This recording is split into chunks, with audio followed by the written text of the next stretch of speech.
We're live. I believe we're live. Hopefully we're live. We're about to see. But also I gotta change the chat. Because I had to reload this.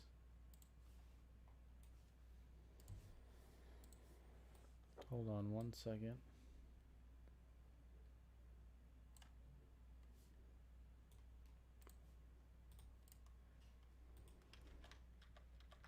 All right. As soon as we get the go ahead here, we'll start. It looks like we're live. Almost. Just almost live. Just somewhat live. Maybe someone's hearing us right now. Maybe they're not. Be cool if things just worked. If we were live, then we would be live. And then we would see ourselves being live. And so let's go in and we're live. Boom. Boom, bam, Sam. We are live. Welcome, ladies and gentlemen, to Get the Mic, the podcast that analyzes media and other fiction, let's say, with a mythological lens. I'm your host on the left, Owl. And I'm your host on the right, Brok. And this is episode 8. The Turtle Hermit's Kamehameha. I guess we are having 3 names for it then, especially since we've announced this one. Kamehameha, the Kamehameha Wave, and the Turtle Hermit's Kamehameha. Not to be confused with the Turtle Hermit's Kamehameha Wave. That's not an episode name for any of them. Anyhow, so this is a very important episode. I think this is an extremely important episode. However, I must say, unlike the previous episodes, I don't think that we have many addendums to get through. No, I don't have necessarily any major addendums. We spent a long time on the last show. Yeah, I think we really wrung that one out. Which is fine. It's good. Yeah. I had fun doing the last show. But for this episode, is this how the episode starts? Or did we just put this first? The episode starts with them just arriving as the last one ended at the Turtle Hermit's place. But no, this is just the title. Right, that's right. Okay, so we don't need to focus on this too much. Because it's nothing more, really, than what we've already said about the castle and Fire Mountain and all that. Mm-hmm. So let's go ahead and proceed. So they arrive on the island, just to give a quick recap. They arrive on the island, and they meet Master Roshi. Yeah, so they arrive, and Roshi gives them a little bit of context for the Nimbus. Just a nice little bit here that he says he received it from Kami-sama himself, which means God.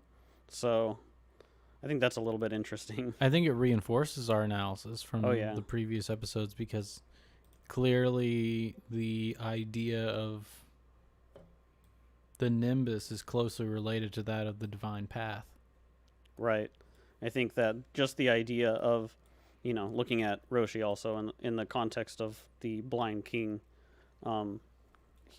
it's sort of a thing that he can't ride, but he can give himself. It's sort of the wisdom that can be gotten from him that he himself is not privy to. And it's that divine wisdom. Right. But yeah, it's important, I think, that he received it from God. Let's say. Kami. Kami-sama. Yeah. There's a lot of wordplay like that, too, which I had some screenshots and I didn't keep them here, but there's going to be a bit more wordplay coming up. Fair enough. So they begin to reason out why they're there, and Master Roshi mistakes Chi-Chi for Bluma. Yes, he's like, so what happened to the girl there? The last time I saw her, she was bigger. She was a lot bigger. In the English version, he's just like, she was bigger, and kind of raises his eyebrows. The Japanese version's great because we can just get the exact context of what's being talked about on screen here, which without any kids. He's just censoring, like, what happened? Her boobs were a lot bigger. And she, of course, doesn't know what's going on. Yeah, she's nonplussed. But She's she just has kinda- heard of Master Roshi before, and she has very high regard of him based on her father's opinion. Right. So this being her first interaction, not the best. But Right. I think it's also important to note that when the archetypal bride, let's say, interacts with the blind king, who is lecherous in this instance, it's not an immediate connection, let's say. Right. It doesn't. She's unaffected by it, and she's so unaffected by it that her immediate reaction, two things happen at once here. The first is Roshi starts talking to himself about the etymology of Chi-Chi's name, and he points out that Chi-Chi means father, but also Chi-Chi can be a term for a small breast, and so he goes down this whole sort of logical chain of, well, Chi-Chi's are really Chi-Chi's Chi-Chi's, and he's talking to himself like that. And while that's happening, Chi-Chi, she decides, I'll see if he's really Roshi. So she decides to. Well, and that test I him. think that's the thing, and there's a reason. Well, we'll get to it. Actually, we'll continue on, but I think it's closely related to what we were talking about earlier with their quest specifically being tied to the end of the series, let's say. But we'll get to that. Mm-hmm. So, she decides to test him. And what better test for Roshi than that of, let's say, marriage? Something that he never conquered, right? Exactly. Something that Roshi has in being the turtle hermit himself. It's very funny here because the concept is testing him, and so it's obviously a weak spot for Roshi. It's not something that Roshi would be able to, I don't want to just say avoid, but to defeat.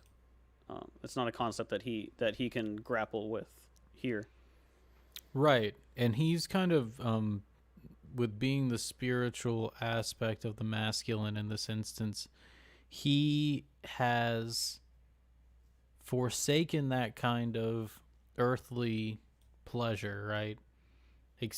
And that's additionally why Turtle's always upset with him, let's say, when he becomes lecherous. Mm-hmm. Because he's supposed to. And I think at one point, Turtle even says, like, what about your code, master? Right. He's supposed to have separated himself from these things. And if he was able to do that, he probably would be able to deflect this, let's say, this attack. But since that's his weakness, and what Chi-Chi represents is basically his weakness. Well, it's great, too, because the turtle saying, like, what about your code? When you interpret the turtle as being his conscience, I should say, self-consciousness, speaking to him, it's just pointing out to us, the audience, that he is aware of his lecherousness, basically at every turn. He's aware of his own inadequacies, beat by beat, and we see that through the beginning of this episode. He still does them, though. Exactly. He willfully does them. And that's why he wears some sunglasses. Part of the reason. So, yes, she tries to test him, like we said. And he notices it, and he whirls around, and... How could you not notice it? Your own flaw, right? You know your own flaw. Well, it's important to point out that this test did not sneak up on him, right? It wasn't like she flung the blade from the top of her helmet at him and just hit him, and he never saw it coming. Instead, he notices it, takes a serious stance, and then whirls like he's going to deflect it with his staff here. So he holds his staff up to stop it, and obviously it doesn't work because it is Roshi. It is Roshi, right? And I mean, also we've seen this blade cut through the neck of a T-Rex. Mm-hmm.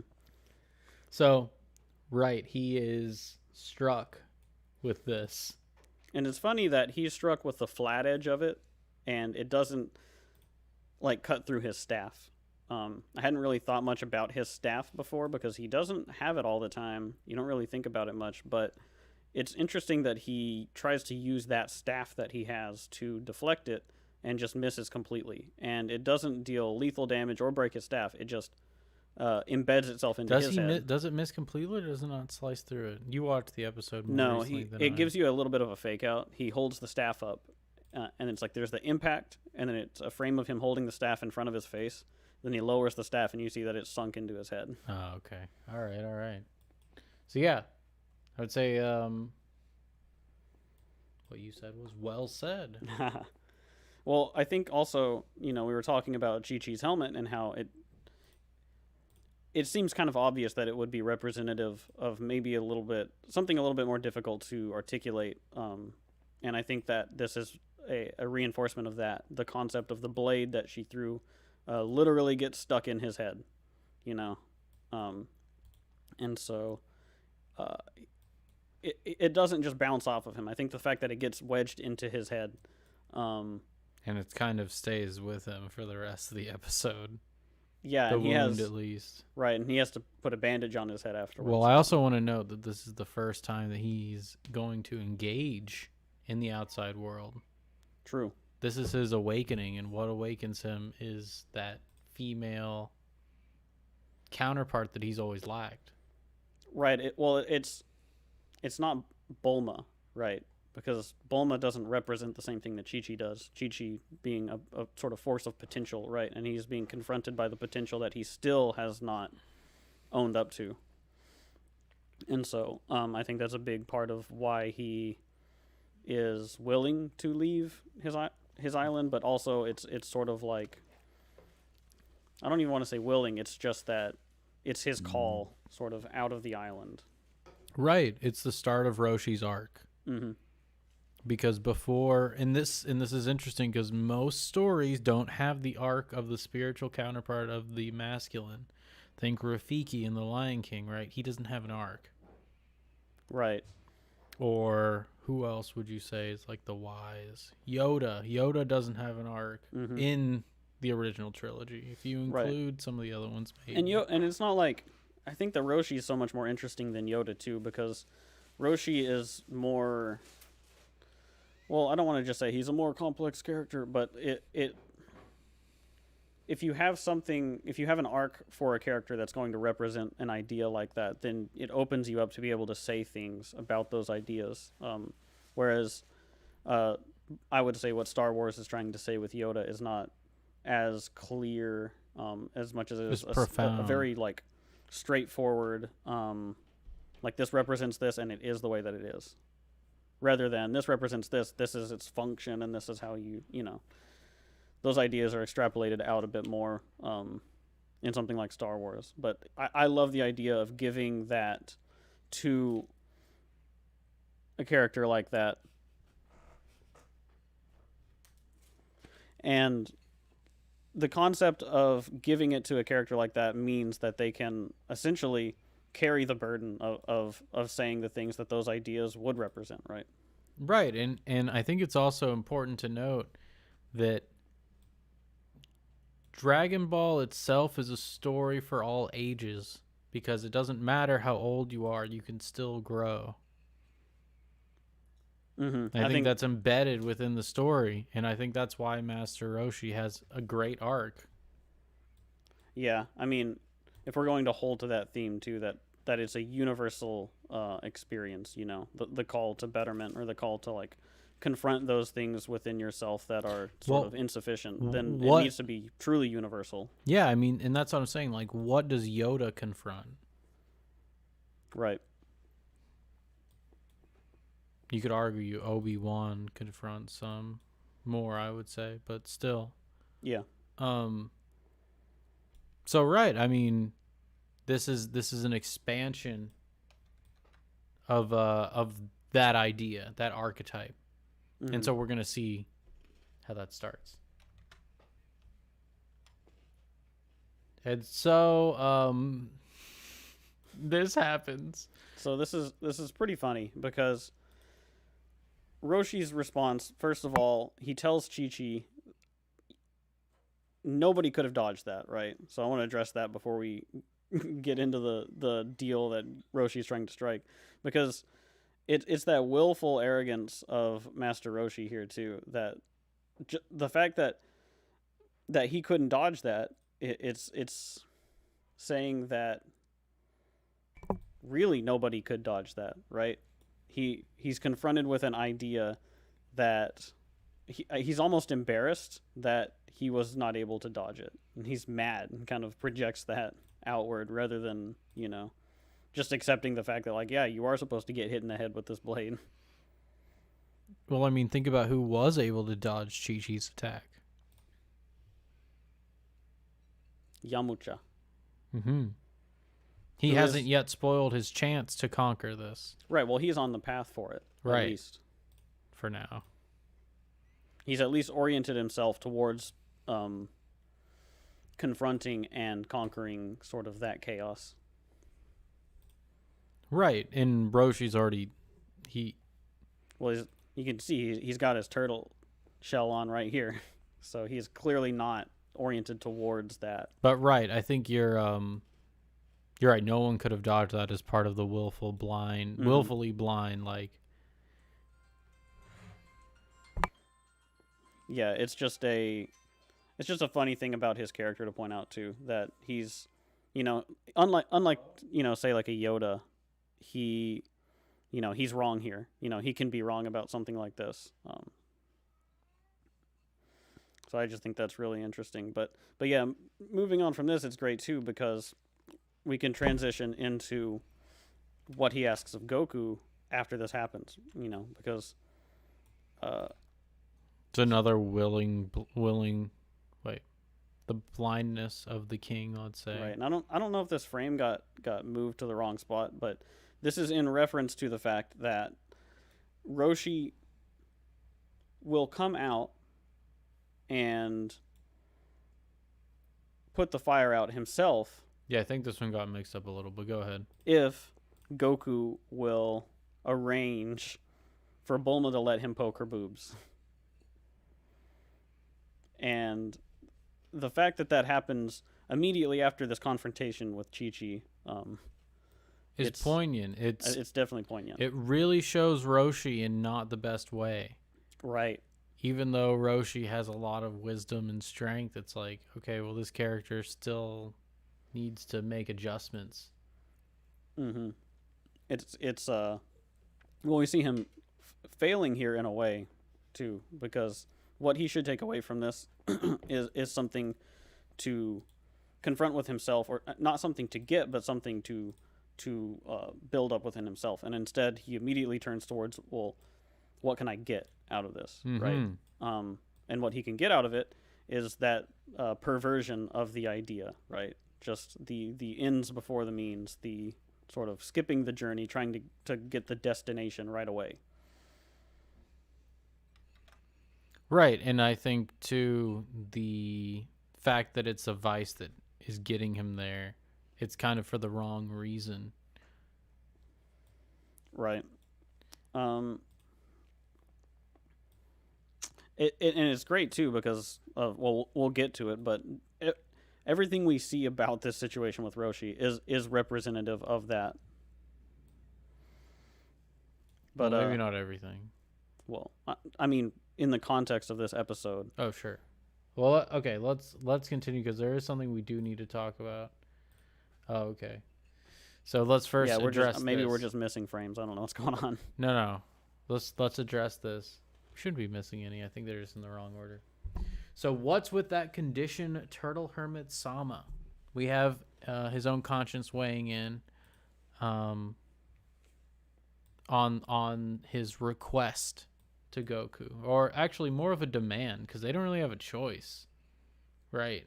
Yeah, I mean, he doesn't have the Bansho fan, which we'll get to, or we should have gotten to, but he, the idea is just that, like, it's not their fault that you don't have the thing anymore, right? So he's putting this demand down. We'll talk about that thing when we get there. We should get there. Let me see. Let me peruse ahead. No, maybe not. Maybe I'm just getting the order of the episode mixed up. But anyway, we've done that before. This But this is great too, just knowing that the turtle is his conscience. It's just Oh, he it's immediately is criticizing himself. isn't that the trade for the Bancho fan anyways? Oh, is that his original trade? And It then could be. could be. Maybe he just brings it up twice because it's essentially the same trade for him coming out and doing it himself. But yeah, so he lays down this sort of ultimatum to them. Yeah. It comes later. So yeah, this is for his help with the Bancho fan. So remember, I do want to briefly recap that they are here for the Bancho fan because it can put out the fire on the mountain, which has the Ox King Castle, all that good stuff. Mm-hmm. But here, to readdress this, Master Roshi's conscience knows what he's doing is messed up and not on the path, let's say. Mm-hmm.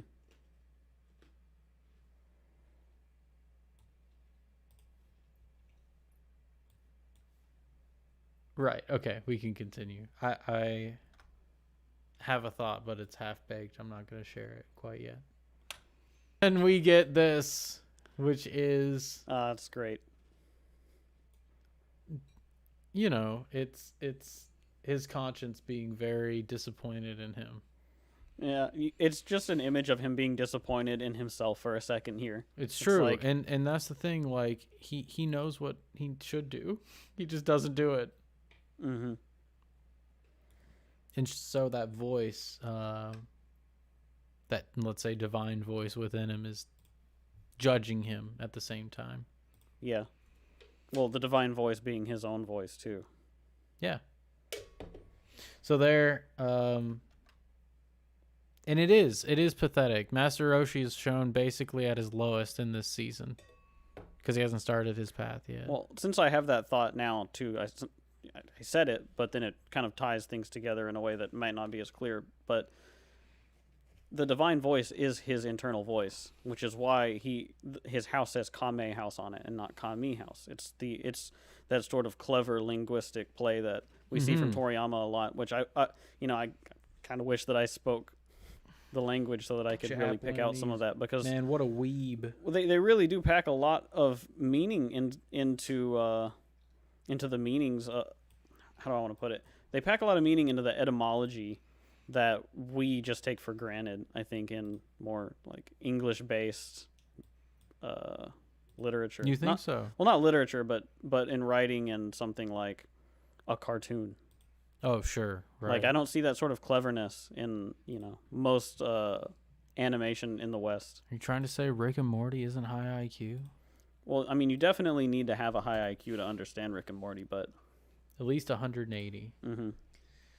But I wanted to point that out because there's an interplay of the term kami and kame, and it's we're gonna say bring that it up, about the divine voice being your voice. Mm-hmm. Your internal voice is the divine voice, mm-hmm. and that this is the space where you can sort of commune with that voice, the Kame House.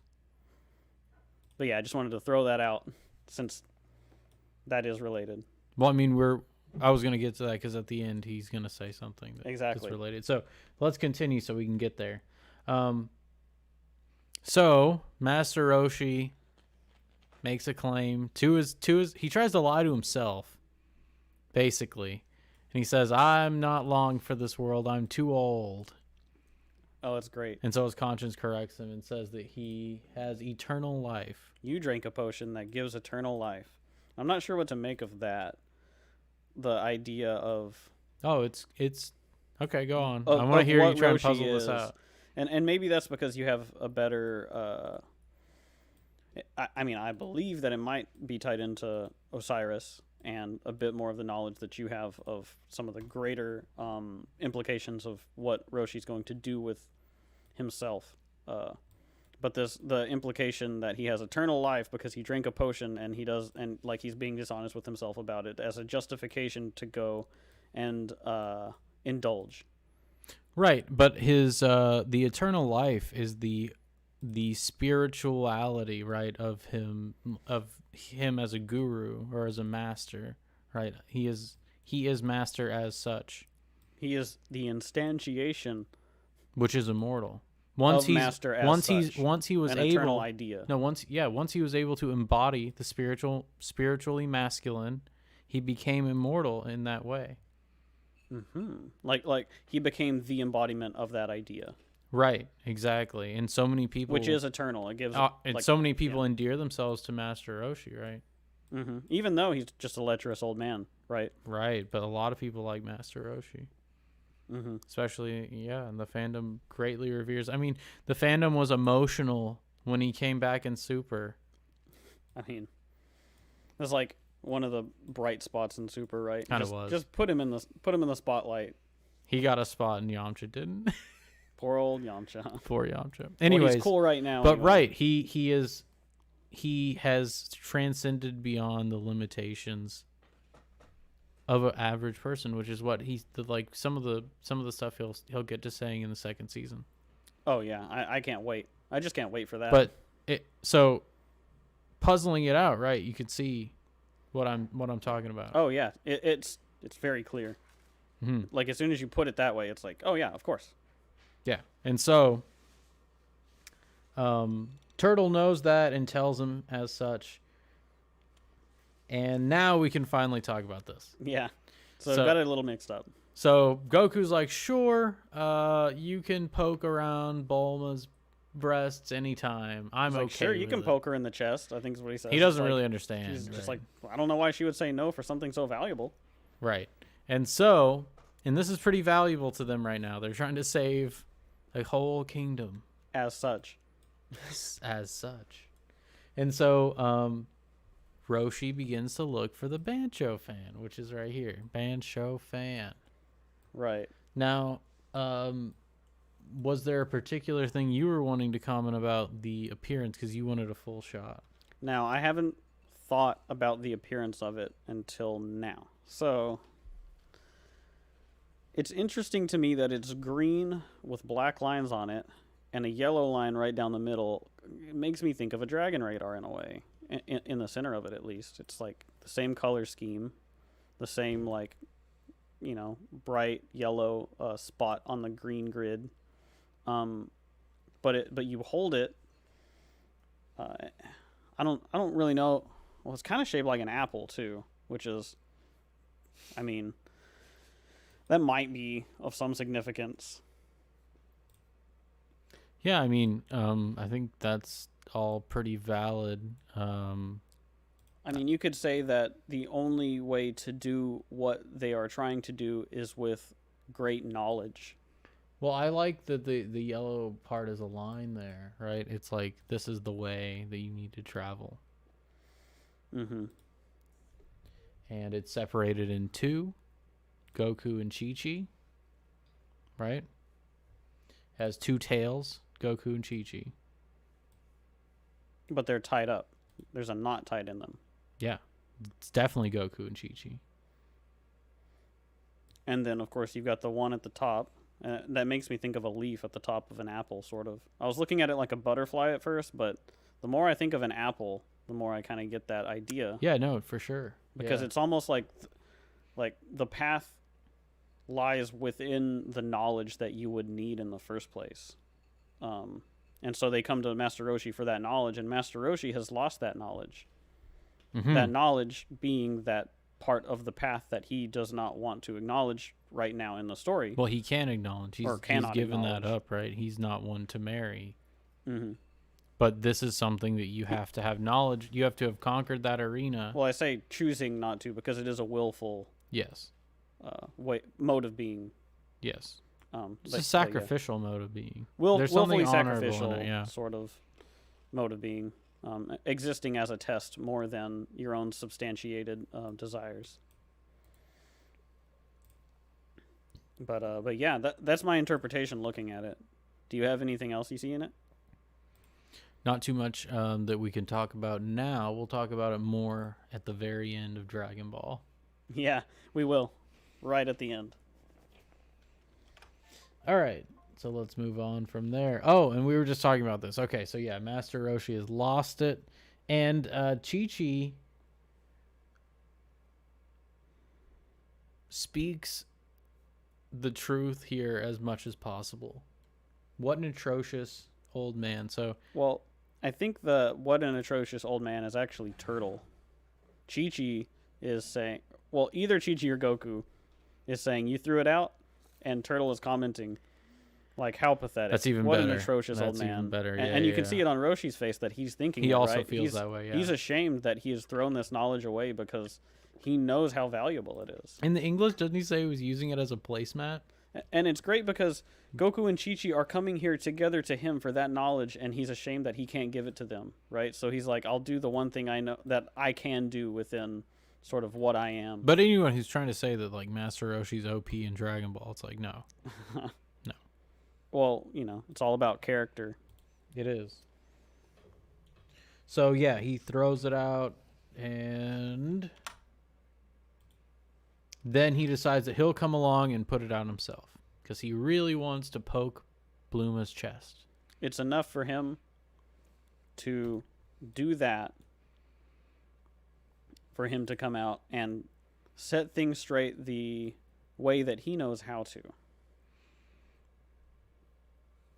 And so Goku astutely points out that he's not able to ride the Kintone. Yeah, he says, what are you going to do? You can't ride on Kinto-un, so how are you going to get to this place that we've managed to arrive at? And well, he has a way. I do briefly want to talk about how Goku can see it clearly as well, that Roshi is not oriented himself towards something righteous. Mm-hmm. I mean, he knew already that he couldn't ride the Nimbus, but now pointing it out solidifies it even more that Goku is well aware of his master's flaws before he's even under his wing as a student. Yeah, I've been thinking about this idea on sort of that certain characters who have so much more power in the show are embodying ideas and becoming embodiments of ideas, or are embodiments of ideas, right? And there are these interactions between these sort of more powerful and centric characters, but we're talking about an idea that Chi-Chi represents, but also the idea that Goku represents interacting with the idea that Roshi represents here. And it's like right, Roshi being confronted. Masculine. Well, it's the spiritual masculine being confronted by its need to also embody the betterment of being. Mm-hmm. But Roshi doesn't need to do that to do this. He doesn't need to be on the path to get there, mm-hmm. because he's, as we've said, he is able to overcome that with knowledge, right? Do you want to talk about what Chrysombra says here? Yeah, he used the Bansho fan as a placemat or as a table mat, and then he spilled something on it and then threw it out. Yeah, it's the disrespect of the idea that's mm-hmm. really Roshi's big flaw in this beginning season. Yeah, I don't know if necessarily the spilling on it means anything in particular, but I think I don't think that. I think it's more just pointed at what you said. Like he just didn't. He knew the value of it, and while knowing the value of it, still treated it as something as disposable. We do that stuff. Humans do that stuff all the time. Oh yeah, I mean, we don't always know why we do those things too. It's sort of that idea of why won't you take your medicine? Like you get prescribed medication and you know how often you're supposed to take it and you have to finish it, and you just don't. And you just choose not to. You choose not to. I mean, it's almost like not a conscious choice, right? It's just a willful sort of blindness to a truth that you know, right? And then it's like, oh well, like why wouldn't you? And it's sort of that same idea in Roshi. It's like you have this knowledge, right? It's an embodiment of knowledge, and you just sort of denigrate it, mm-hmm. and then lose it eventually if you don't treat it with respect. And then you need to go out and regain it, or somebody will have to regain it for you. Well, Roshi never really regains it. Right. Well, because that's not what his character is going to do. Yeah. Okay. But if it wasn't Roshi, Uh-huh. then you would need to go out and regain the knowledge, right? So he can't ride on the Nimbus. This is what I was talking about. Mm-hmm. So here he calls turtle Kame, which is turtle in Japanese. But I think it's important to note Kame House, Kami-san, right? Mm-hmm. And even better, the Kamehameha, which we're gonna get to. Mm-hmm. I mean, it's so clever. You know, there's a certain amount of wit to how this is written that just people don't appreciate it. They just, you know, it really impresses me at times, and it deepens the ideas even more that it's not totally unintentional that these themes are here. You know, that Toriyama had to have at least some level of conscious sort of decision making in all of these connections, right? You don't accidentally have the turtle hermit. Kame means turtle, Kami means God, and then you've got the Kami/Kame house, and then the Kamehameha, and Kame's got a turtle shell, but Roshi's got a turtle shell too, and then, well, we'll talk about the turtle shell even more in this episode. Like, it's just so interesting to me that that's kind of what I was talking about and why I wanted to set that up, because the complexity of naming things in this show, I mean, naming things is very important. Yeah, but the funny thing is that a lot of fans will say, oh, it's just the puns. But the puns are there, and the puns kind of function within their own meta. But this is definitely one of them that is more meaningful than, let's say,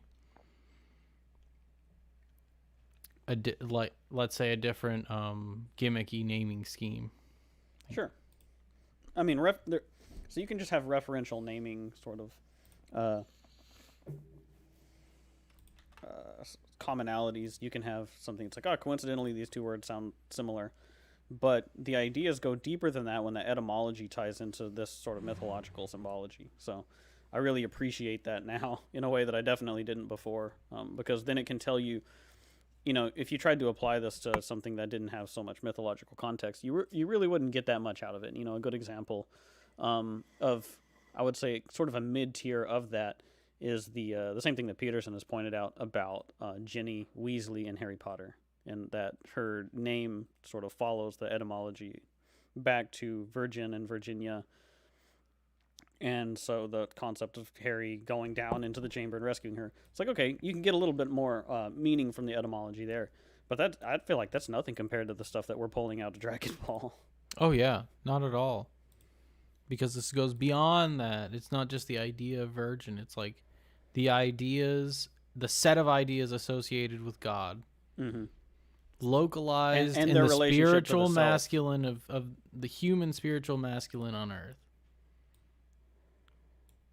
It's bigger than, and I think you're right. I think, what am I saying? You're right. I was right all along. This show's amazing. No, it's just great. It's great to arrive at the same points too from my own approach. You know, it sort of solidifies it more, rather than being told it and saying like, that sounds right. It's like, well, I kind of want to work it out. I want it to be my own idea. Right. Because you need to embody your own idea. Yeah, and just needed a little push to start. You're good to go now, though. Well, I hadn't read any, Joseph Campbell, any of that stuff, so. Right. So he decides to leave. This happens, which is obviously not going to happen. Turtle asks Roshi to behave himself. I love this too, the idea that he's leaving his conscience behind here at this place to go out and do what he's going to do. And his conscience is like, okay, well, if you're not going to listen to me, at least just like try to be good. Right. Try to be good. And actually it's even more, it's like try to not do bad. Control yourself. You can't, it's not even being good. You can't even do that, right? Just don't mess up. Right. Yeah. So it's just kind of like he's just worn out too.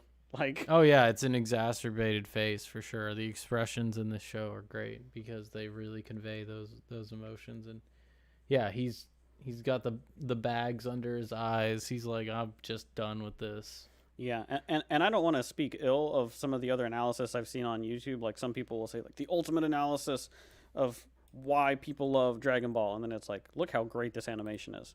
You're not wrong. You're not wrong. You're definitely not wrong. It's I a part of it. absolutely love the key art. I love the animation even more now. And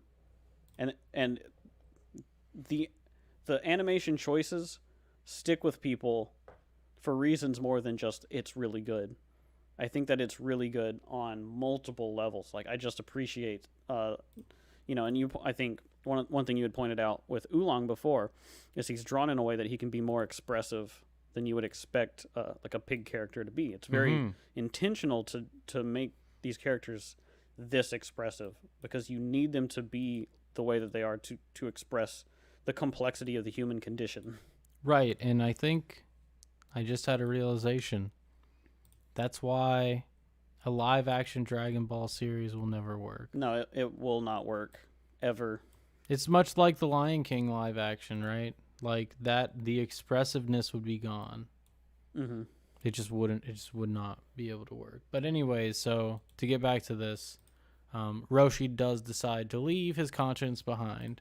In fact, he doesn't have room for it on the thing he's going on. It's true. So which is this? He calls out, "Come to me." I think Gamora? it's Baby Gamera. Baby Gamera, yeah. He's like, "Come to me, Baby Gamera." Yeah. And then his ride appears. It is actually a turtle as well, but it's sort of a grumpy. It reminds me of It reminds me of not Gamora. What's his name? The kaiju. Oh, what is his name? Is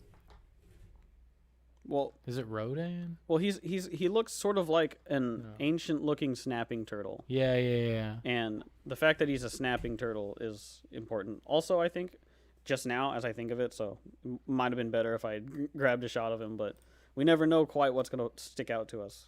But yeah, he's a dark snapping turtle that comes down, and Roshi tells him where he wants him to take him, and he's like, "All right, I have to do what you say." He does. He's basically a taxi for him. Right, he is. He's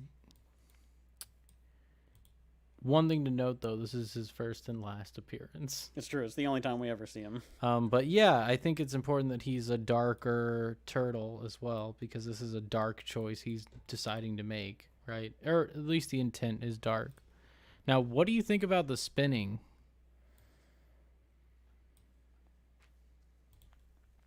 Because Baby Gamera constantly spins. I don't know. I don't know what to make of the spinning. I kind of just took it as a feature of the transportation, but so think about since this. You mention it. Think about this. Since the Nimbus orients yourself, right? This is a disorienting experience. The entire thing. Traveling along a path where your intent is wicked is a disorienting thing.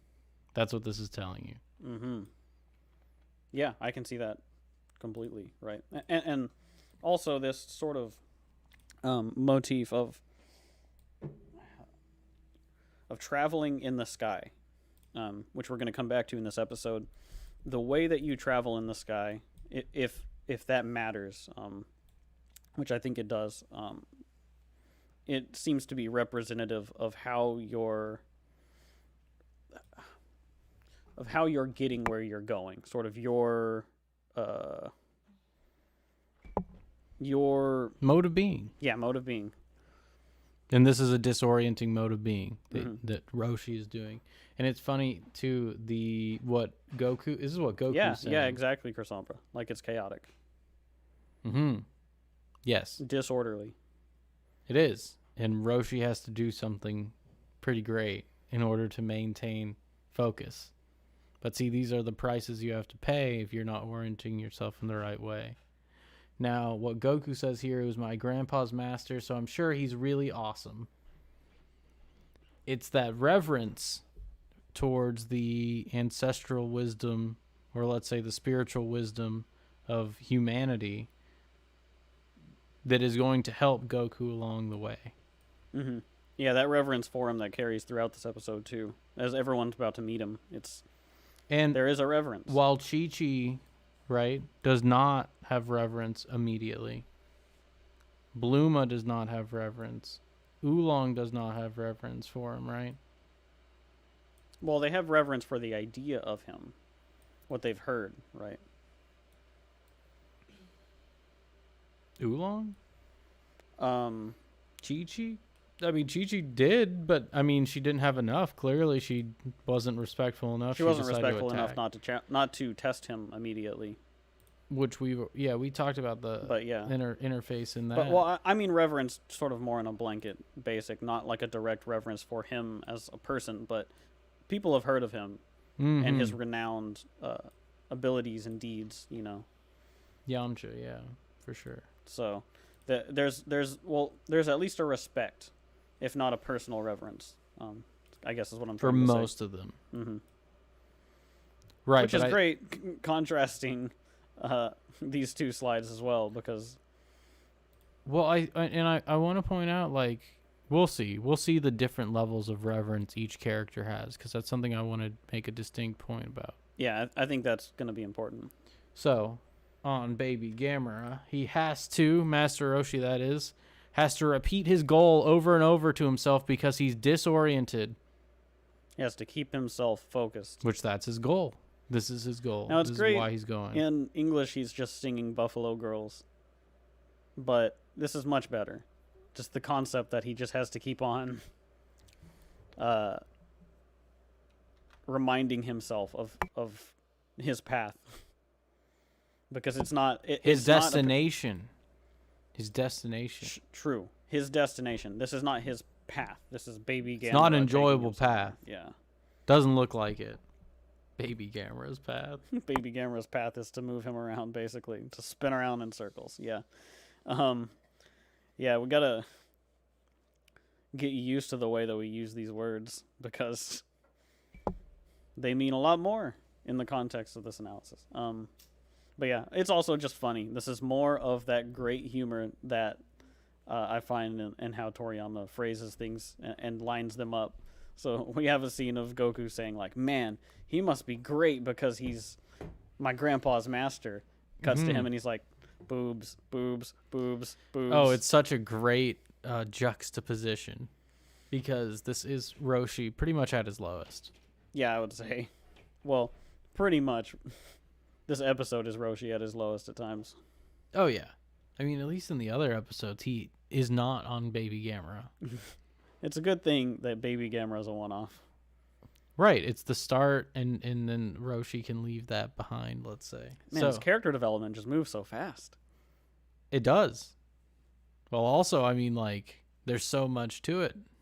So let's continue. Here it is, the reverence that is owed to the sage wisdom of the spiritually masculine. Mm-hmm. It is so great that the idea of society bows to society, bad or good, bows before him. Right. And so the masculine society is the highest hierarchy we've seen. Higher than Bluma's hierarchy, let's say. Higher than Oolong's hierarchy. I think... They don't do this. Mm-hmm. You see what I mean? Oh, yeah. Well, and it's also great here, too, because... You know, you had pointed out that it's a disorienting experience traveling that way to your destination. And the Ox King runs up and bows to him really fast. And it knocks Master Roshi over onto his back. He doesn't hit him, but the act of him bowing so fast just knocks him over. And then we see his eyes, and they've got the spirals in them like he's disoriented. And I think that it's sort of a twofold thing that's happening here, where if he was arriving on his own path and was not disoriented, then he would not be taken aback by this sort of reverence from the embodiment that the Ox King is.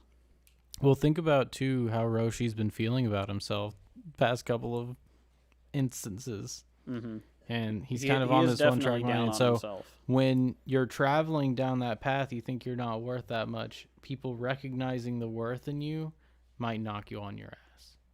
As it should. As it should. However, if you're on the path, as Brok was saying, you'd be more able to withstand that shock. Right. It wouldn't be trying to think of a way of wording it, but I think that's pretty much it. It just wouldn't take you off of your guard and humble you.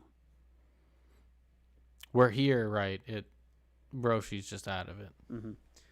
So that, and then the rest of the gang is here, and Roshi actually starts to chastise society.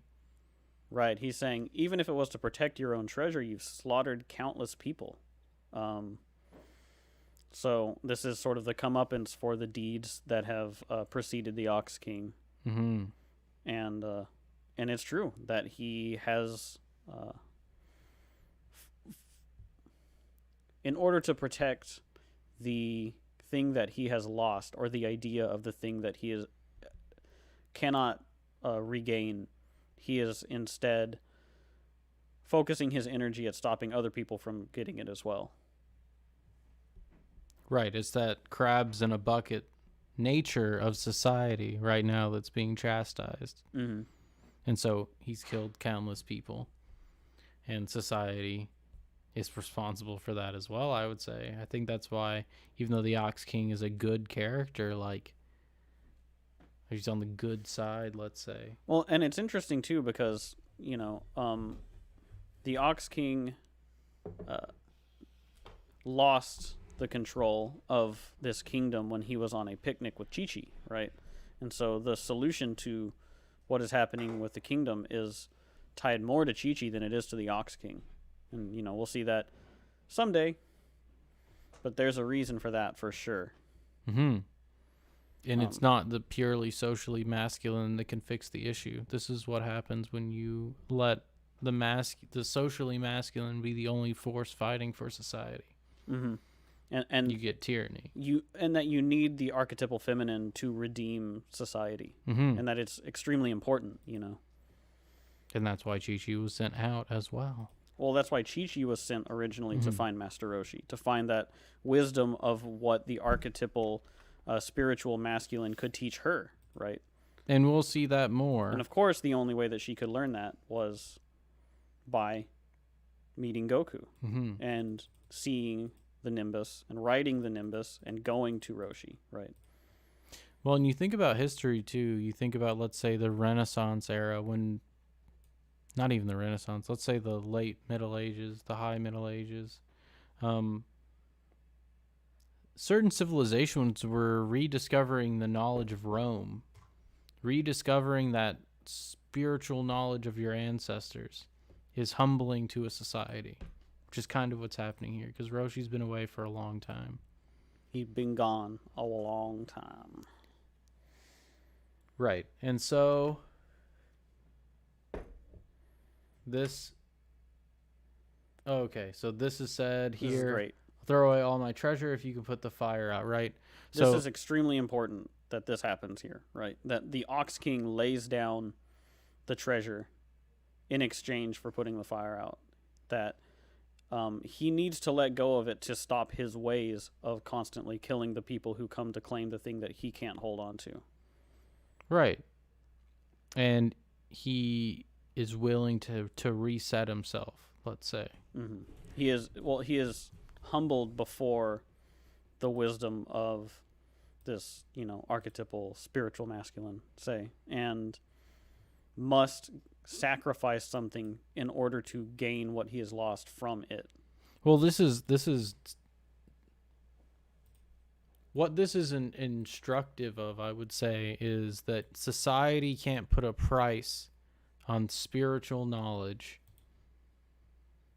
Mm-hmm. And well, not in treasures, not in earthly. Yeah, it doesn't matter. There's no price you can pay for that. You have to revere that in order to be able to do it, and you have to sacrifice, making a sacrifice basically to Roshi at this point. Mm-hmm. Not that Roshi really gets paid, right? And I think that this is also connected to the idea of the One Ring being forged at Mount Doom. Mm-hmm. Right. It's a thing that was forged in this same idea. So this idea that sort of the concept of things ruling you and needing to be able to give up those things. I mean, this is an idea that runs further than. Oh, for sure. I mean, whenever you're boiling things down to this sort of analysis, you can find this, even though it's not explicitly stated, you can find this in. Right, but I think it's important. Works. No, I think it's important. It's even more important here. It's even more profound here because we see the socially masculine making a sacrifice to the spiritual masculine in order to set his society right. And I think it's telling society that that's how you set your society right, is to sacrifice the material for the spiritual. Right. On a level that relates to the core of who you are. Right. And not just to men. This is to the masculine spirit in humanity. Mm-hmm. Right. Not just to the conquering spirit. I mean, the conquering archetypal masculine spirit the horns, that maps out new terrain and secures it, and so. And just because that's been embodied by males, in our history, it comes off as this is just something that only appeals to males. It's only speaking to men. It's like, well, we've spent the beginning of this episode just talking about the relationship to the feminine and how important that is. Mm-hmm. And it's not as simple as just saying like, oh, the masculine fixes the masculine for the masculine. It's like the humbling of these ideas, Roshi and Ox King are both being laid low to these ideas in this episode. So for sure. And I just wanted to make that a little clearer, that's specifically what it's saying. Yeah, no, I think that's a good way of putting it. And so a little flex happens before the big flex happens. Oh, I love this frame so much. First of all, Roshi has all his teeth, which is a rare occurrence. In this scene? Oh, yeah. It almost looks wrong to see all the teeth in Roshi's mouth. Like, there's something just not right about it. I also love his shades here. I mean, like, they don't look like his shades normally look. You can see now there's stars on them, that's great. So when you think about these pitch black shades with these silver stars, and what the shades represent for the Blind King is sort of this cosmologic idea of ultimate willful blindness to, well, I think we'll have to get to that eventually, but I just love that. I love like these little things about the design, just tiny little things that ultimately I know are going to come back at some point. Not to mention too that it seems as though, because besides the lecherous side of Roshi, we haven't seen anything really bring him joy. Yeah, it's true. He's in his element now. Yeah, here where his he can shades affect are the very sort of change. bright. Yeah. So he can also flex on society. Right. You he can can't say solve like, these problems. He's like, oh, you don't have the power that you need to deal with the fire. Well, I can deal with the fire. I think also it's important that Toriyama decided to have Ox King be so big, Roshi be so small. Oh, yeah. The big, powerful society laid low by the wisdom of the spirit. And man, I'm so excited to get to these frames because I think that this is it. Like, this is the crux of us proving the point that we've been trying to prove this whole time, that the fights in Dragon Ball are not about physical strength. And that strong characters look strong because they are morally strong or because they represent strong moral ideas. Or they present strong, let's say, serious problems. Mm-hmm. Or they represent very strong opposition to a person's character. Yeah. Or very tempting destructive pitfalls pathologies, let's say. Yeah. Yeah. And so, yeah, we are going to get to it. So let's go ahead. Oh, Let's getting get to excited. it. Yeah, Oh. but you can't get your whatever ball unless the fire goes out, right? This is an exploitation. This is the wisdom of the ages exploiting the naivety of the young. Mm-hmm. So this is the scene where Goku has explained to Bulma, he just gets to poke your chest and that's it. And she's like, I would never do such a thing. Roshi says, well, I mean, you can't get your whatever ball unless the fire goes out. More of Roshi leaving his conscience behind. Now he is even worse. I would say this is probably the worst we've seen Roshi's character right here. Right, and notice his glasses went from really shiny to mostly dark. Mm-hmm. He is being overtly manipulative and, well, in a way that seems more malicious than anything he's done so far, right? More self-serving. Because in the last interaction between Roshi and Bulma, it was pretty much just like tit for tat. Now it's not quite the same situation.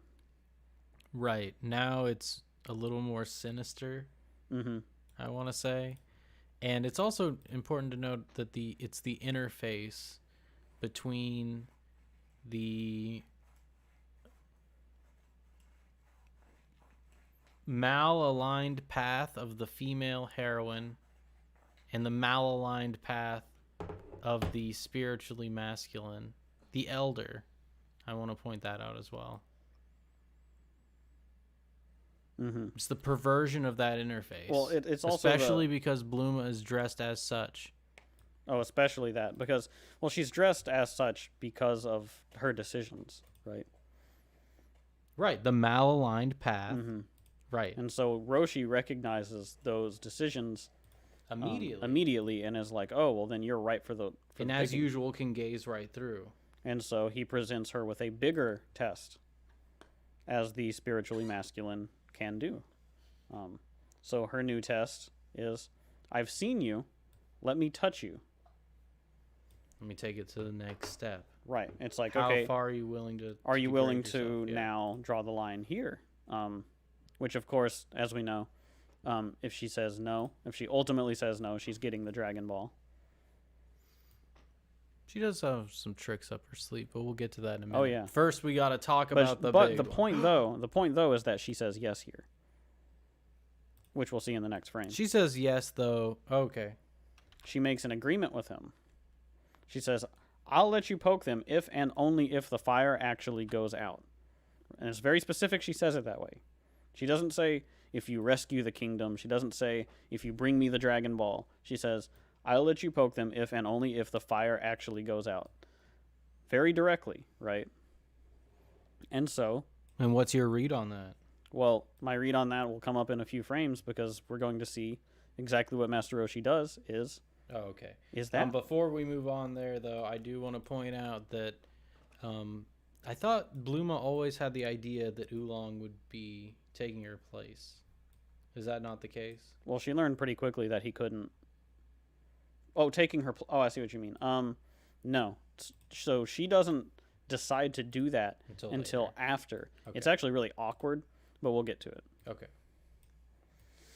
But yeah, so I wanted to point that out, and then I think our next frame, she even goes in on a pinky promise with him. Like that's right. She makes an agreement with him, saying, like, if the fire goes out, then this is what you'll get from me. So I want to point out that she has entered into a contract with Roshi at this point, and so she is bound by her own honor to uphold it. They're both on malaligned paths. They are, but they have agreed to something, right? And I think that there's a reason that what happens with her, and I'll just leave it at that. Okay, fair enough. Anything else you want to say about the pinky swear? I think that particularly for me, this would be a horrible thing to happen. I don't like needles. Yeah, you'll have to. Well, I mean, pinky swear. You'll have to swallow 1,000 needles if you lie, right? So Bulma is being compelled to stay honest. That's all I'll say. In this exchange, this perverted exchange. Mm-hmm. Okay. What about the explosion in the background? Well, we got a pinkish reddish explosion in the background with a pink and blue sort of mist behind it. I mean, what can you say about pink and blue? It's like interface, right? Mm-hmm. Like I was So we just see a physical manifestation of the masculine and feminine here. And there we go. There's the pinky swear. So here. Oh, yeah. Now he's ready. Now Roshi has chaos in his sights. So now he has pointed himself toward that chaos. He is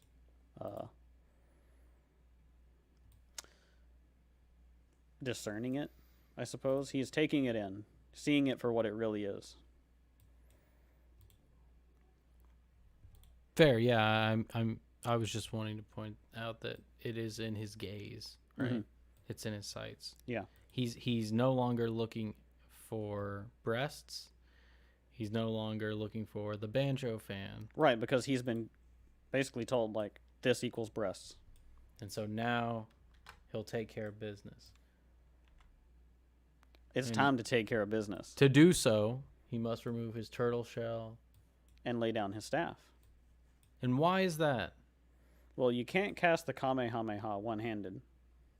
Fair. But I haven't thought much about... You can't cast it, right? You know, it's a two-handed I spell. want to cast a spell.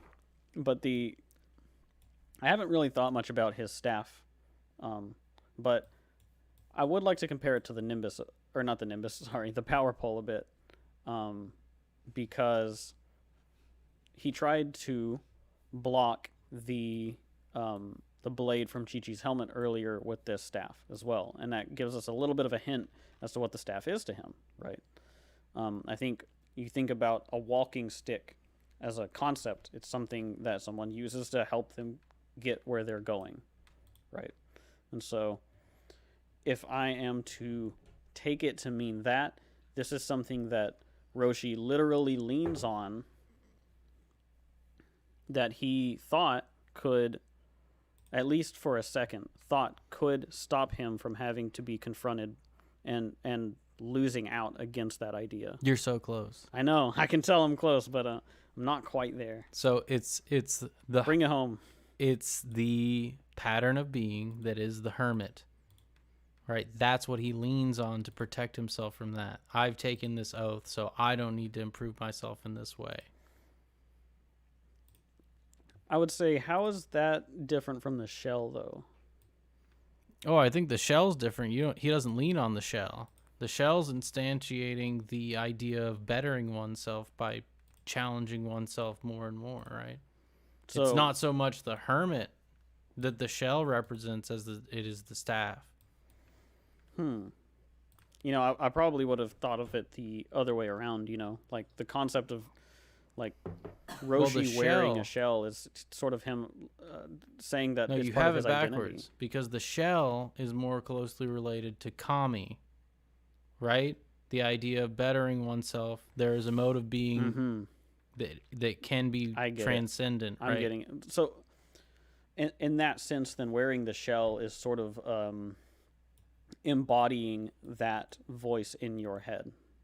Right. Embodying your conscience, which is trying to improve.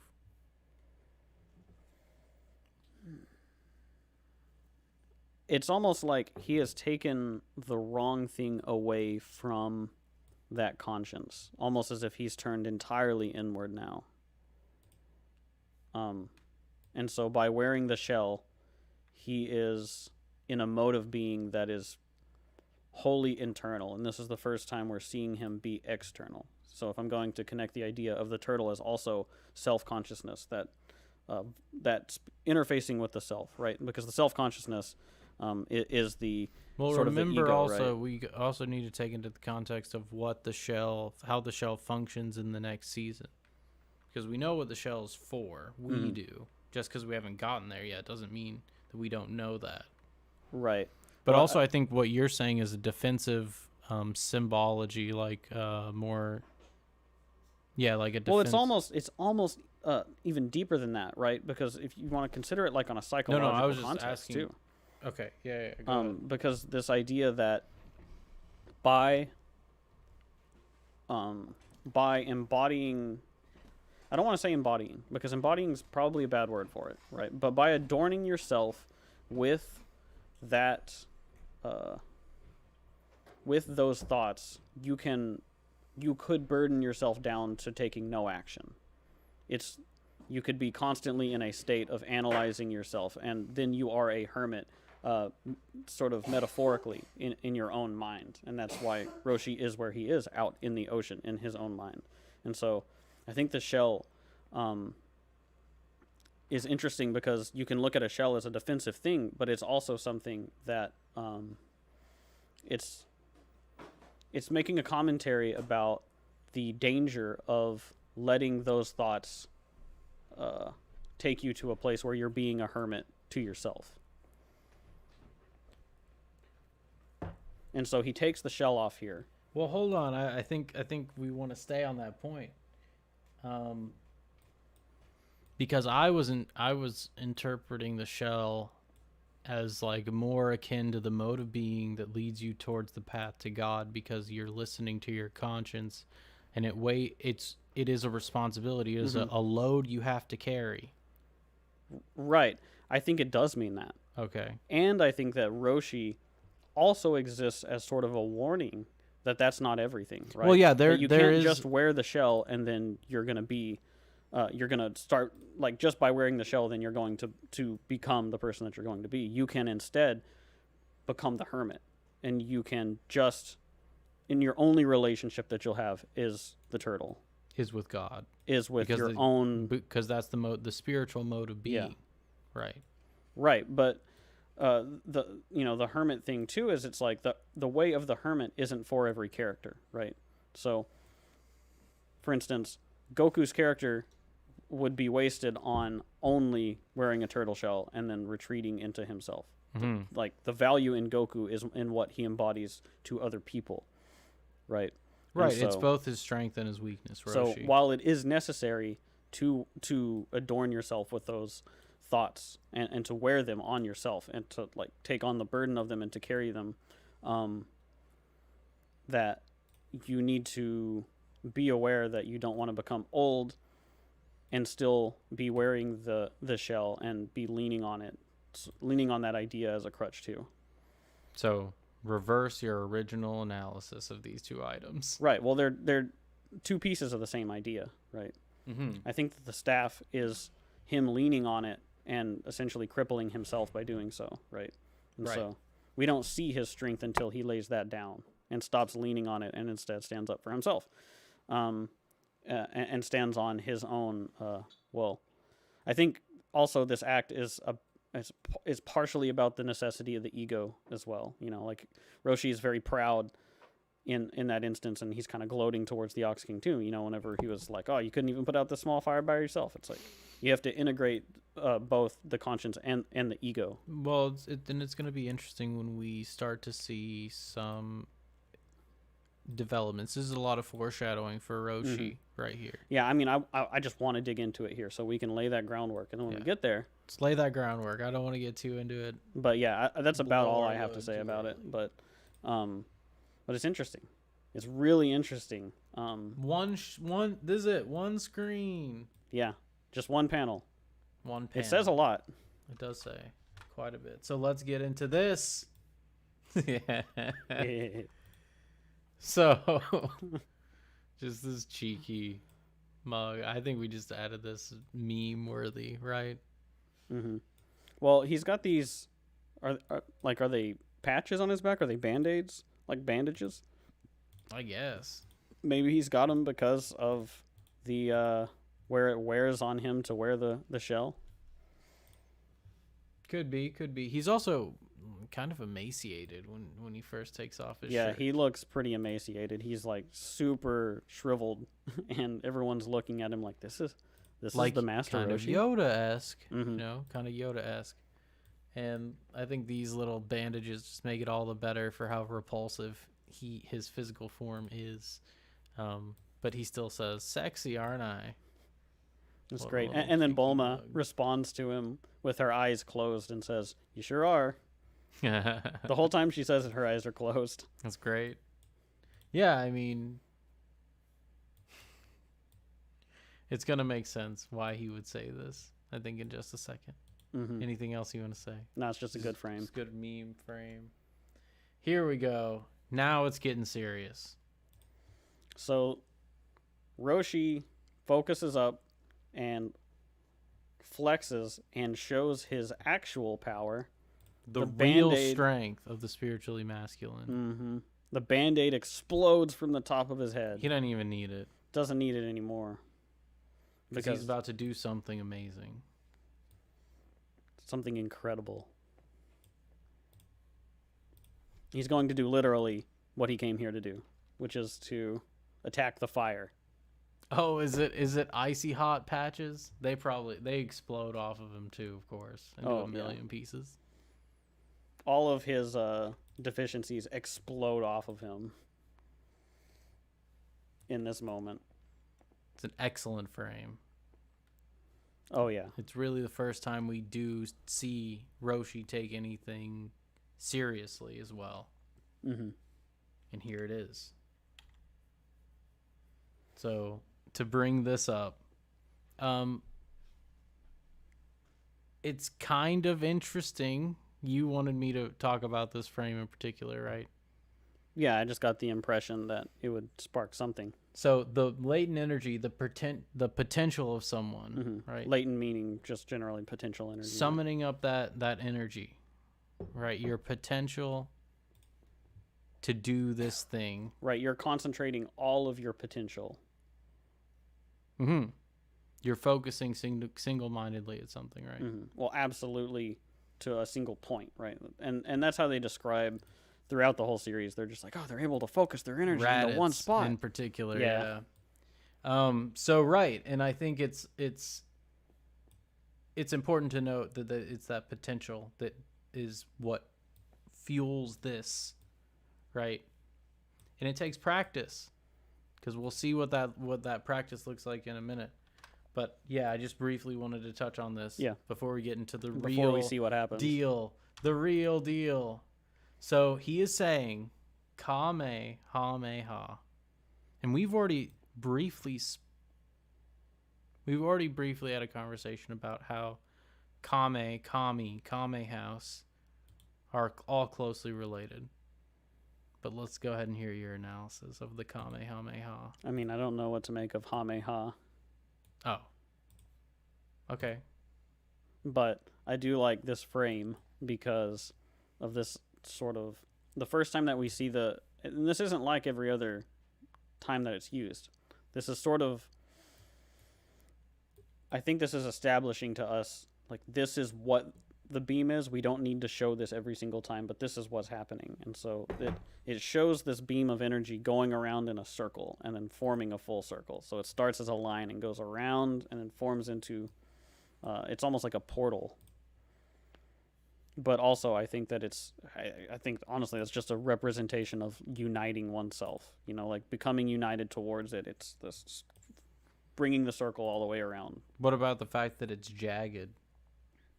I don't know. Okay. It's not a perfect circle. It could be a perfect circle. I mean, this particular frame, I wasn't really... I think maybe that this particular Kamehameha also is different because of how long Roshi has gone without focusing himself towards something. So he's kind of rusty. Well, and not only that, I think it's significant that it's the first time Goku sees it done. This becomes Goku's signature move. He uses it all the time. Mm-hmm. And there's a good reason why. But, right, I think in this frame, it's important to note that some of the physical motions that are made, right, those had to be trained upon, meaning this is not something you can just do without setting yourself on the right path. Well, without first setting yourself on the right path and then putting a lot of effort in. Mm-hmm. It's not as simple as just orienting yourself. This is something that takes a conquering of the self. It's like I think that I don't know if it's a conquering. Not conquering, but like the ability to. It's almost like a discipline type thing. It's like you need to be disciplined enough to be able to manifest your potential in this way. Well, I think the point of it is I'm beating around the bush a little bit, and I'm sorry anyone that's listening. I'm trying to save my analysis of what the Kamehameha Wave actually is for that screen that we're going to get to next. Well, then let's get to it. But I want to hear your analysis first of the wave in general. So the wave it functions as a destructive force that it is almost the thing that destroys chaos or possibly malice. It's not a beam that creates something. It's something that destroys something. And taking those disparate ideas and putting them together, then it's like if you are on the path and disciplined and focused and can focus your potential towards being able to remove that chaos or to destroy something that is fundamentally how do I want to put it?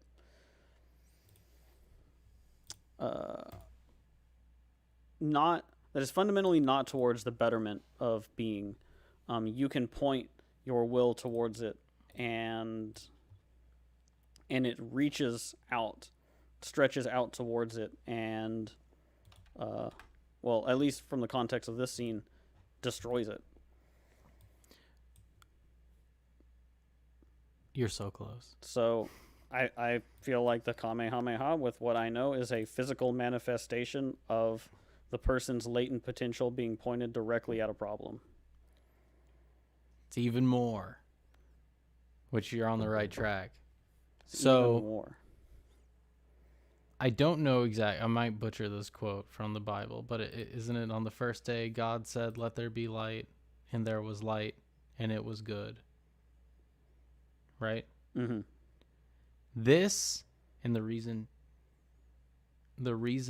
that they have to say Kamehameha is because they are speaking magic words to create order out of chaos. This wave is always used in that way, basically, right? It is destructive in the same way that it's destructive. It's really important that the first time we see it, it just obliterates chaos. Yes. The manifestation of chaos, right?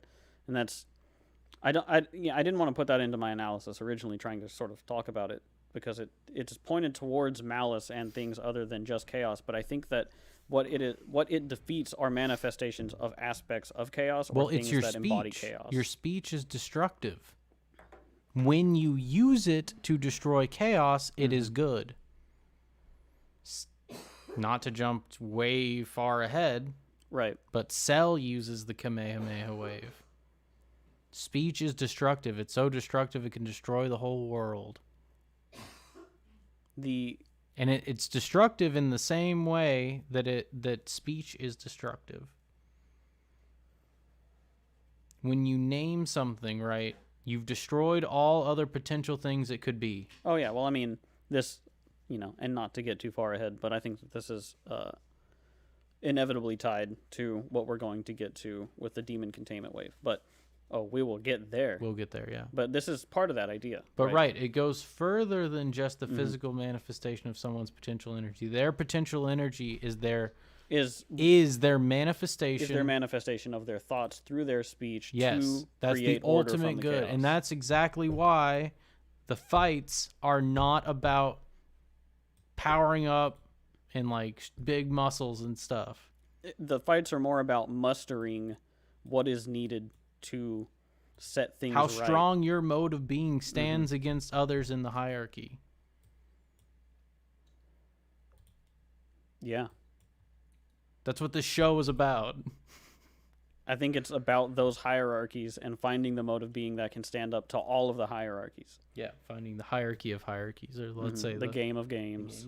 The game of games, right. And this is a tool. The Kamehameha Wave is a tool that's used through the rest of the series, even into Super, because it is the most quintessential form of power that human beings can muster is their speech. It is their ability to affect change with their speech. Yes, that's right. That's divine. It is divine because you are conjuring Kame.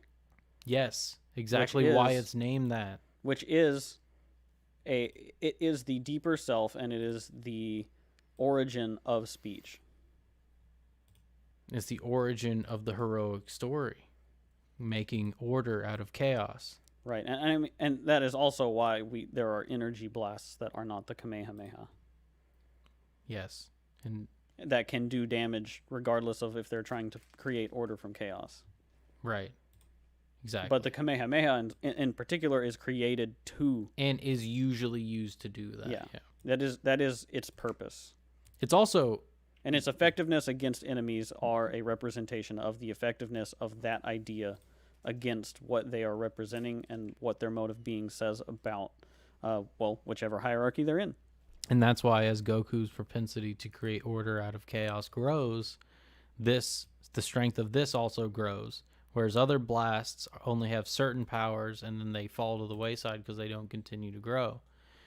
And Goku's ability to create order out of chaos is normally how he challenges the ideas that he comes up against. Also, I want to note that what I said in the beginning about the Lord said, "Let there be light," and there was light, and it was good.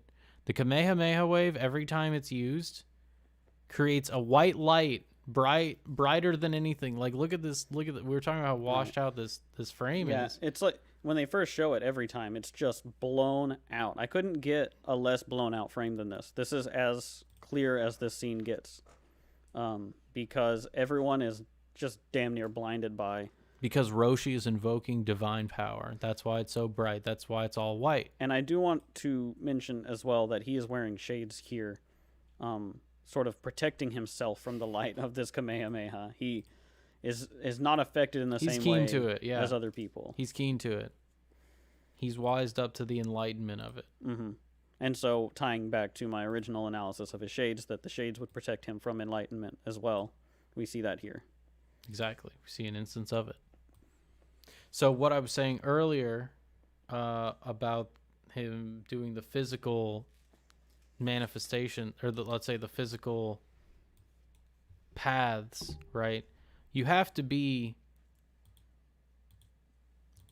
physically capable, let's say, or not even physically. Let's say you have to be potentially capable and disciplined, disciplined in a way. And you said it too. You have to potentially be able to embody it, right? Yeah. I think embodiment's an important. I think that's exactly it, and literally embodiment. Right. Well, it's not enough for Roshi to just to know what needs to be done to set the chaos right. It's that he needs to function as an embodiment of that wisdom. Yeah, right? I know. And this is also, I love this too. Well, I mean, we're gonna get to it, but just the idea that what we're seeing here is the effect of just applying wisdom to this chaos, and not the knowledge. Right. And so that is going to go ahead and result in the absolute destruction of all of Ox King's palace. Well, and Roshi's also forgotten how strong his speech is. Right. How strong the speech of the spiritually masculine is. And that's also to say that the society that's been set in chaos cannot stand up against the true wisdom of the archetypal masculine. It will crumble to it, yeah. To be reborn, which is something we see in history, and it's also historical context to it. We just saw Roshi had mentioned a few episodes ago about a phoenix, and that he had poisoned the phoenix.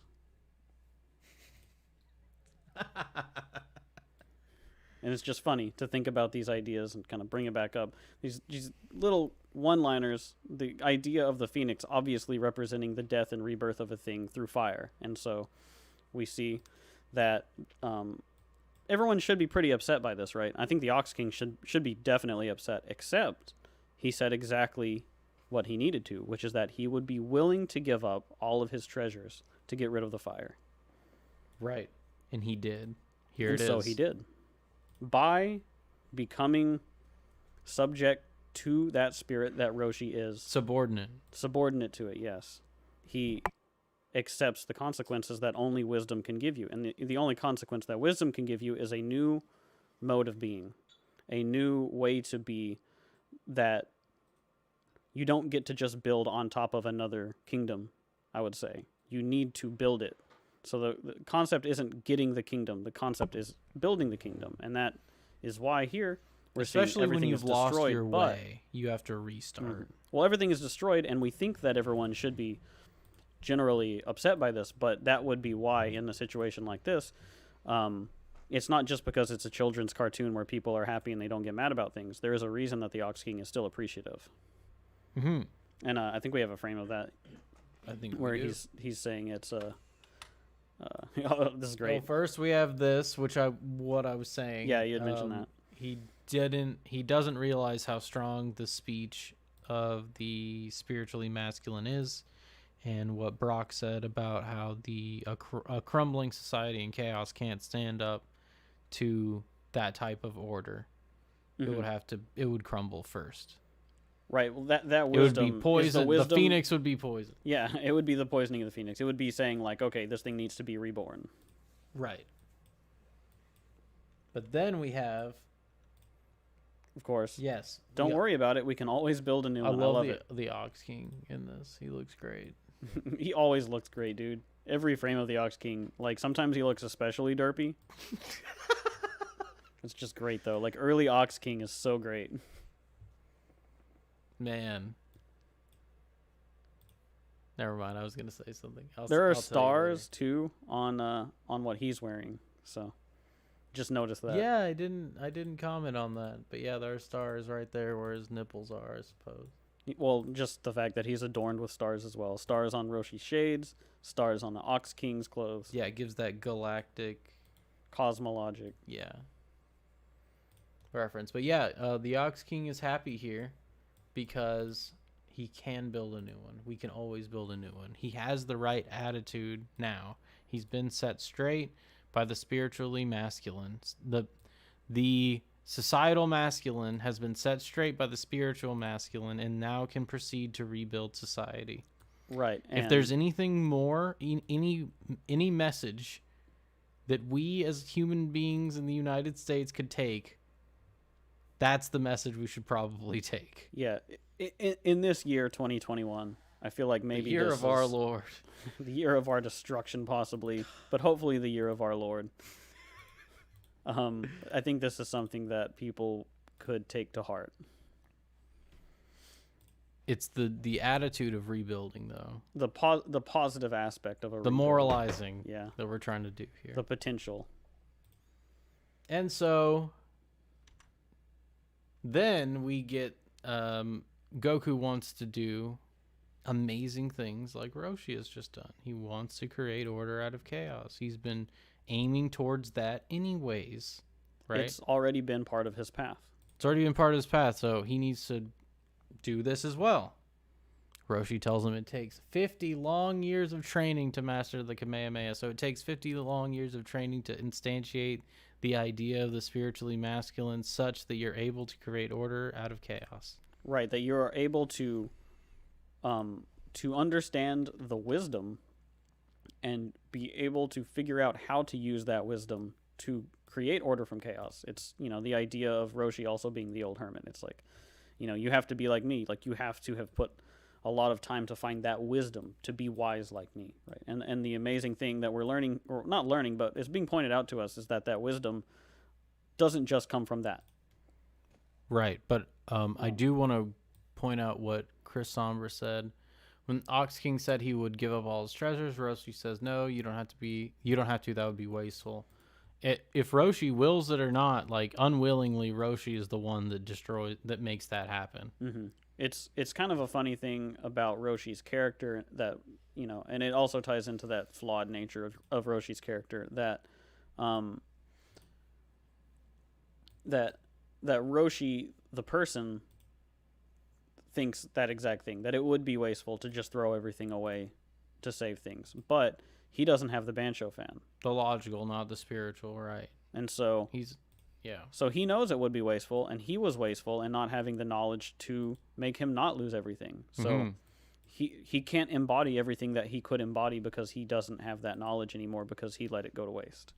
And so whether Roshi wants to or not, the only tool that he has is that thing, that death and rebirth of wisdom. Instead of being able to bring the knowledge to them so that they could put it out themselves. Yeah. But he does give the knowledge of the divine speech to Goku. Yes. And of course, Goku, being pure as he is. Is that why? Partially. That's what do you mean by pure? That he is good, that he can ride the Nimbus, that he is aligned with himself, and that he's internally honest. Okay. And so that he can hear the Kame in a way that does not require him to have worn a turtle shell for 50 years, say. Okay. That is tied to his ancestry, that is tied to his tail, and is tied to Grandpa Gohan, I think. I think that Grandpa Gohan has instantiated that ability for him in his rearing that we didn't see, in his upbringing. And so he has had the latent potential to perform the Kamehameha from the beginning. Well, like, let's say Dr. Peterson says, you can't start by telling the truth. You have to start by not lying. Goku never lied in the first place, so he can start by telling the truth. But I also want to point out, and speaking truth is a powerful thing that you can possibly the most powerful. Mm-hmm. So I also want to point out, though, what do you make of Goku's ability to learn this so quickly compared to Roshi, let's say? Well, it might be more of a conversation about Roshi's character as to why for him in particular, he thinks it's a 50-year-long process versus... I think it's actually very poignant historically. Well, we can see that Goku has come up in, I would say, a different era as Master Roshi. And I think that the era aspect is something that always appealed to me when I was younger in Dragon Ball, because you see it go across multiple eras and sort of generationally. And I think that Goku was given something that maybe Roshi was not given at a young age, and that also Goku has a tail, which makes him more connected to his ancestral nature, and he can be honest with himself in a way because of that, that other characters like, say, Bluma and Oolong are not able to by default, and they need to earn it in a different way. Well, what I am getting at is the development of the ideas of spirituality took a long time in our history. 50 years, let's say. Sure. But if used properly, the wisdom of the past can let you wield that power without having to take that time, right? You can understand it by reading their writings and gaining their knowledge instead of having to discover it for yourself, because eventually, or if you go back far enough, there was a time when there wasn't the mythological ideas that we're talking about. They're really old, but there was a time that those didn't exist. And I also want to mention Roshi invented this wave, the Kamehameha Wave. Roshi invented the idea of speech turning order into chaos before the show happens, right? And it's another reason why he's so closely related to God.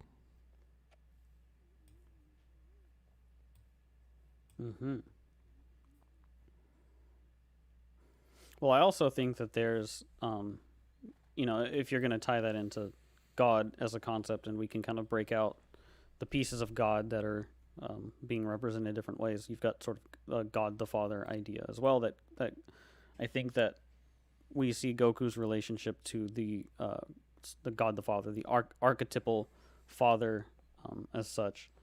I think that Gohan ties into that in a pretty significant way. He does. And so, this idea that Roshi, who has also a relationship to God in his own way, he. I don't know how I want to approach the idea that Roshi created this, but I do think that it's really interesting because of what his master taught him. I think he has translated into the Kamehameha Wave. Yeah, we'll talk about that for sure because that goes into I don't Roshi's know development. how much deeper I can get into it without doing that. I know where you're going. All right, so Goku, using the wisdom of the past as the hero, right, is so aligned with the Kamehameha Wave, that he is able to do it just upon seeing it. What were you going to say? Well, in this next frame, we see, too, that it's no coincidence that when he does this, it destroys something that is, I would say, an element of chaos in their journey, which is the car that they were given by Yamcha. Yeah, the one that they're being tracked. The one that is giving them a vulnerability. Even this, right? It turns chaos into order. Inadvertently destroying the car. Right. I mean, you can look at it obviously like it's funny because Goku doesn't see the value in a car the same way that other characters do, but it's also still destructive. Speech is still, even small speech can be destructive. Even small speech. Well, it's almost like this idea that Yamcha has given them something, and they, in their ignorance, have taken it for themselves and are using it and making themselves vulnerable to Yamcha because of it. And so, in this action, the first thing that happens is that Goku uses some small part of this honest and wise speech to destroy that, to pop that bubble, to get rid of that weakness that their ignorance had given them, right? And that is what this speech does. Destroys ignorance, right? Recognizing something and using the wisdom of divinity to destroy the manipulations and to strengthen yourself and get rid of those vulnerabilities. Exactly. And especially the vulnerabilities to, let's say, Yamcha, who represents, let's say, the malaligned male path at the moment. Like the weakness that you would be carrying with you to that, you can use the Kamehameha to get rid of that weakness, at least to the best of your ability. Right. And so Goku's a little upset. It's great that Goku's reaction isn't to cheer and to be like, I did it, but rather to say, it isn't as good as I know it could be. You can almost see the turtle shell outlined on his back already. Because that's exactly what he's embodying, right? The carrying a load, like, this isn't enough for me. I need to challenge myself more. Right. He immediately realizes that the Kamehameha isn't the end, it is a means. And so he's like, it's not as good as it could be immediately. It's not as good as it could be, exactly. And it can't always get better. That's another thing, because other attacks in this show, telling you, they'll come and they'll go because they have a certain amount of, let's say, prescriptive force in the show, where the Kamehameha Wave is constant. The Kamehameha is a very solid idea. Yeah, it's a divine idea.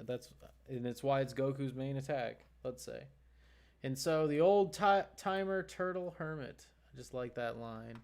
Anything else you want to say about this? Nope. Oh, this is sad. Yeah. So this is a few things happen here. First of all, this is where the Ox King divulges to Roshi that Goku is Gohan's grandson. And so Roshi, in his infinite blindness, is like, he says essentially, I see. He told me he found a child with a tail. This must be him. Not realizing the last time. I guess that it just didn't occur to him before. Yeah. But he should have recognized Goku for what he was because he was told about him by Grandpa Gohan. So a little bit more willful blindness from Roshi. So he's realizing. So he comes to Goku and he asks him, "How's Gohan doing? I haven't seen him in a long time, since I'm a hermit and I just dwell by myself now, dwell on my thoughts." But he learns here now that he's come back out of that state that Gohan's already dead, that he has been in his seclusion for too long, and so I think this frame was just important to grab so we can see like Gohan being dead is a point of sorrow for Master Roshi. Right, because that is the abdication of the role of the paternal masculine in the world To the more spiritual masculine. Well, that's what happens. Mm-hmm. Think about every time in fiction that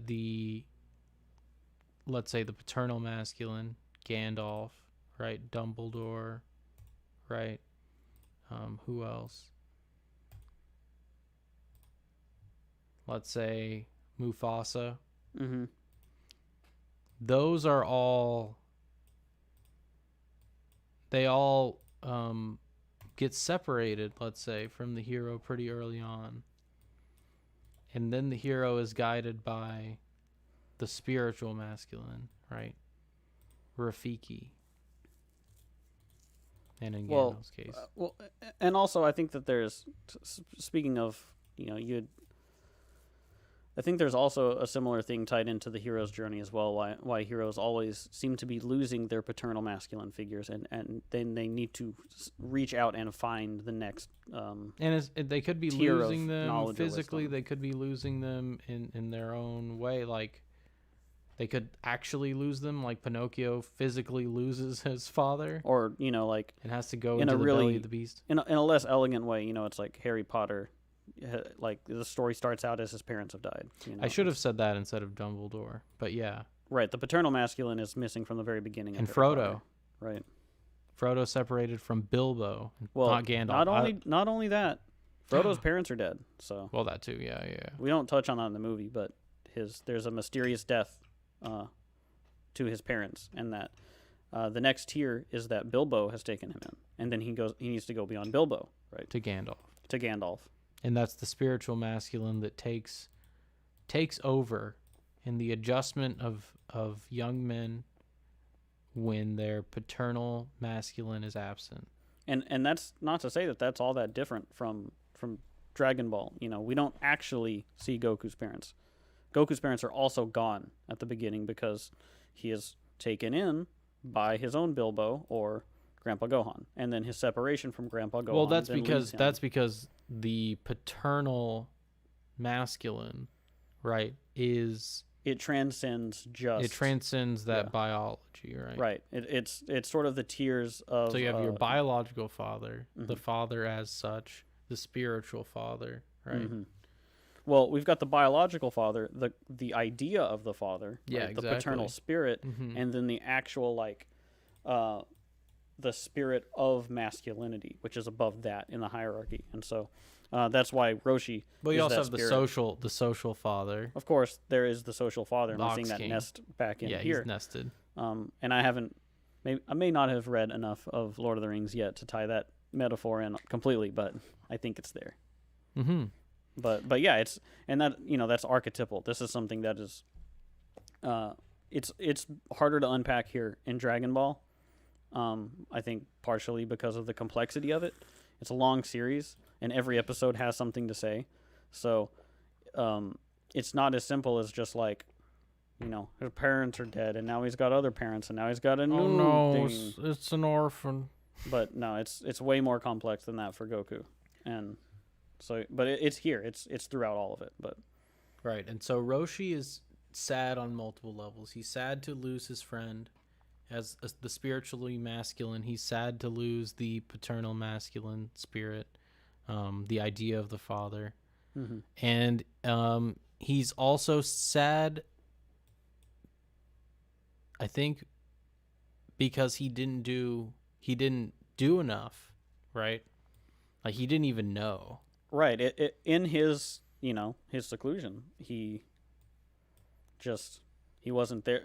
And hiding behind his staff, using his crutch, he was unable to see with his shades on that the paternal father was deposed by what? And we'll get to that later on this season. Yep. Oh man, that's gonna be another good episode. Here, with enough, and it's even admitted, right? So Roshi, now recognizing who Goku is, invites Goku to come stay on the island with him to train. And he says, with enough training, you just might surpass me.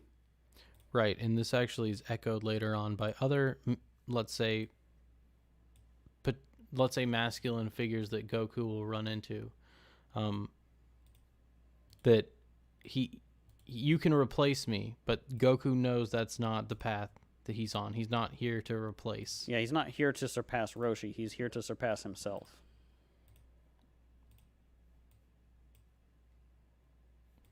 Right. So even Roshi here admits, let's go, and I think Goku makes the appropriate choice, which is no. Right. Goku is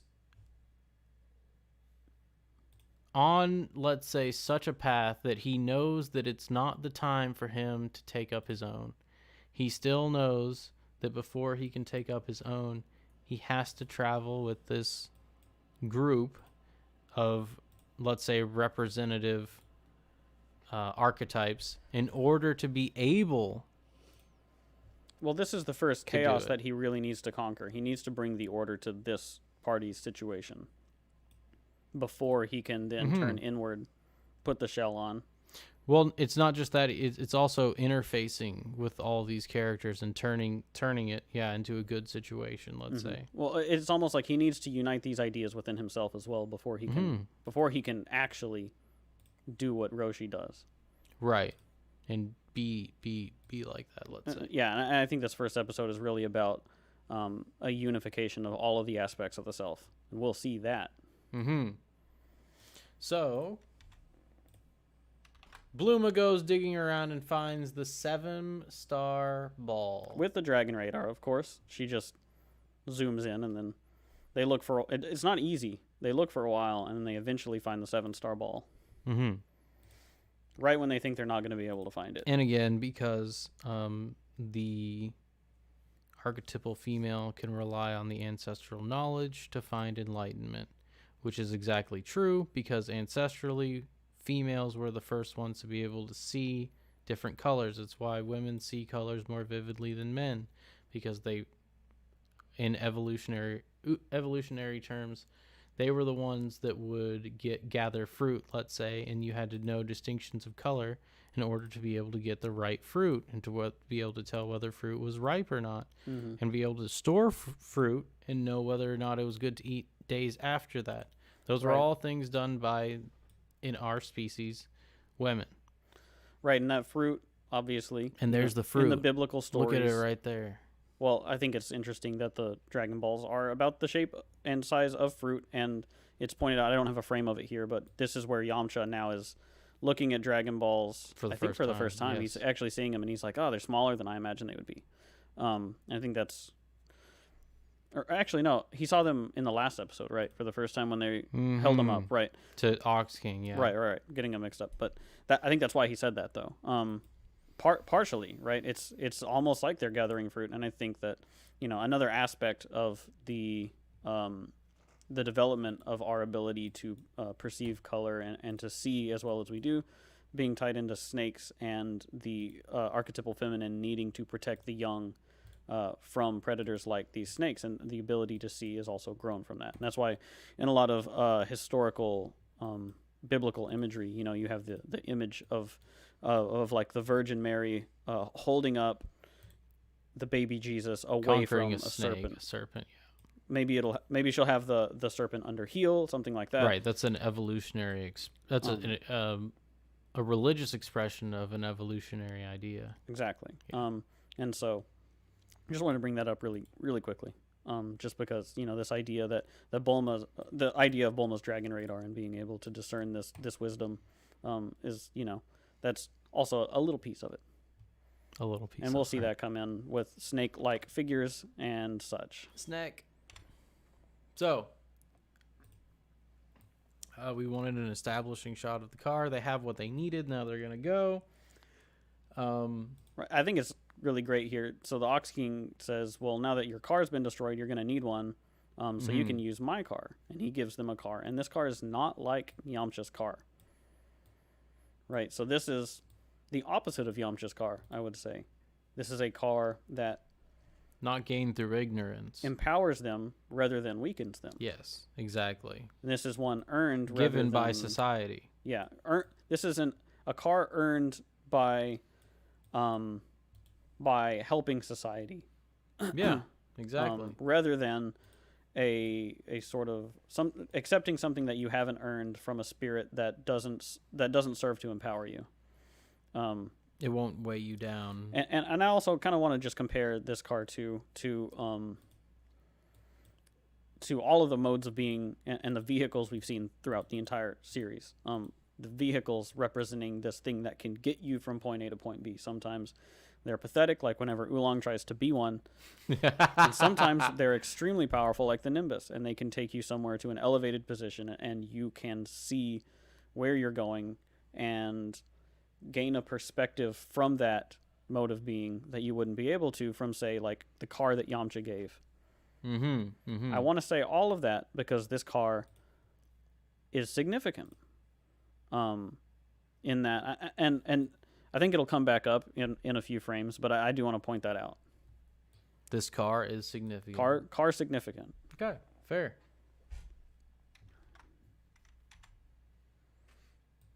Wanted to the west. This. It's pretty far though. It's so they have a journey to the west now. Yeah, they are literally on the journey to the west.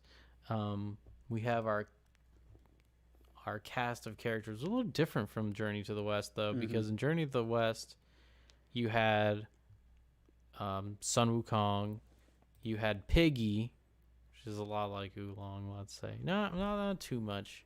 A little. He's only at first, but he develops. And then you have Sandy, which is like a serpent that they find. So, not entirely Journey to the West. Not entirely, but I think that this is paying homage to the idea of, going to the West to unite this knowledge. Yeah. So I kind of wanted to just briefly bring that up because this, I think we said in an earlier episode that Dragon Ball is also this unification of Eastern and Western thought to point towards sort of a northern point on the axis. And so here we are now. We're actually saying out loud, we're going west. We're conjoining those two schools of thought, yes. And we're uniting the Dragon Balls by doing so. And so this happens. So Bulma thinks she can just jump into the car that well, she didn't necessarily earn. She was just kind of here and not honor her agreement that she pinky promised on. Right, and so Master Roshi's pretty upset.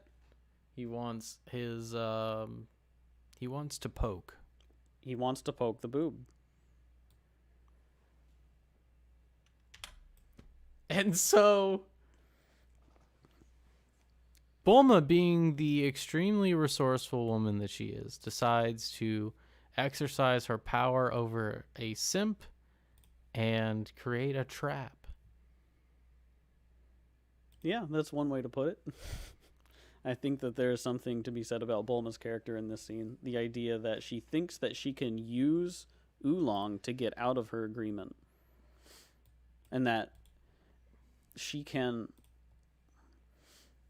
It's so interesting to me, the idea of these shape-shifting characters, because it's like Bulma wants to assume the identity that Oolong would represent for her in order to get through this interaction with Roshi that she has agreed to do. And so right, she thinks she has that much power. Well, it's almost like this worked on Oolong, so to speak, so maybe I can use Oolong and then that same thing will work on Roshi.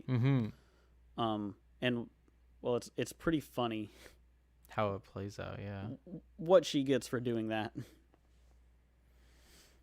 which is it's great to that I see Oolong what you did there. Oolong is he's not pleased with this. I think he tells her literally, "You're going to die a painful death" or something. Right. I mean, obviously, this is the most degrading thing we've seen Yeah. Well, it's her basically make him do. I think the end of this episode is really great too. The idea that what's about to happen happens, and then they get into the car and everything happens. Oolong is being forced now to embody Bulma and be subjected to what he has subjected Bulma to. True. He needs to empathize now. So he tries it first and fails miserably. Fails miserably, which just proves even further that his conceptualization of women is malformed. And so he's challenged here. And this is, I think, why Oolong is maybe more of a character than a lot of people think. When he is challenged here, he does manage to embody Bulma and as such empathize with Bulma. So he goes ahead and tries it. And Roshi, I love Roshi in all of these frames. He's so fucking funny. I mean, he's just like, he's so desperate now. He's just like, finally. I also want to note something, that this is done behind a wall, away from the eyes of society. The perversions, right, of this. And obviously this is Master Roshi at his worst, right? But it is because the symbiotic nature that Bluma's malaligned path has also joined on. Because you can imagine, it may have been a while before Master Roshi had seen anyone else before they meet him in episode 3 or 4. Mm-hmm. Now, I like that. I like that you pointed the wall out, because I want to expand on that a little bit more, in that this is to say that the spirit of the archetypal masculine has a weakness for this type of manipulative behavior. And that is perpetuated by the wall of sort of what society doesn't want to look at. It's sort of what happens behind closed doors, what these sort of private hedonistic interactions really represent.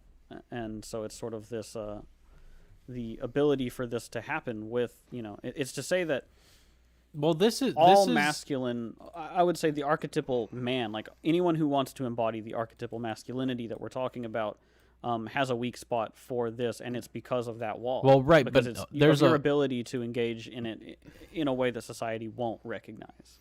Well, this is more to me, this is like a casting couch thing, right? Trading sexuality for profit that happens behind closed doors. Yeah. Ultimately, that's what it is now. And yeah, it's what society doesn't want to look at, but I think I agree with you on the rest. Yeah. I don't think I have anything else. So, but this action Oolong also is really good because we're seeing Oolong and Bulma learn a lesson about this nature of society at the same time. Yeah. Roshi, not so much. Not Roshi. Roshi No. got what he came for. Yeah. Because... Look at his face. That's also great, too, because in the line here, it's Oolong saying, like, man... For a renowned old man, you're even more perverted than me, and it's kind of funny. Like Oolong needs to take a step back in this moment. This is really this is the first character we've seen that's more perverted than Oolong. Mm-hmm.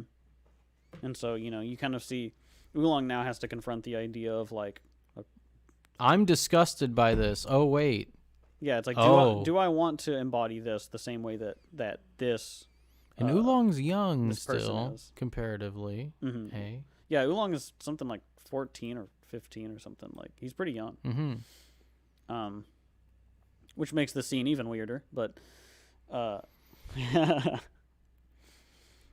but yeah, so in this scene too, it's just Oolong recognizing that maybe he's not quite as lecherous at his core as he thought he was.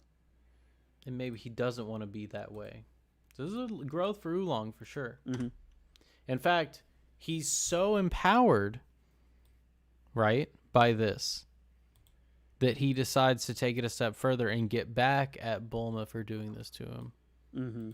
So what empowers the simp is not idolizing or fantasizing about the female, the archetypal female, but by empathizing with it, right? Stop looking at these women as putting them on pedestals, let's say. Mm-hmm.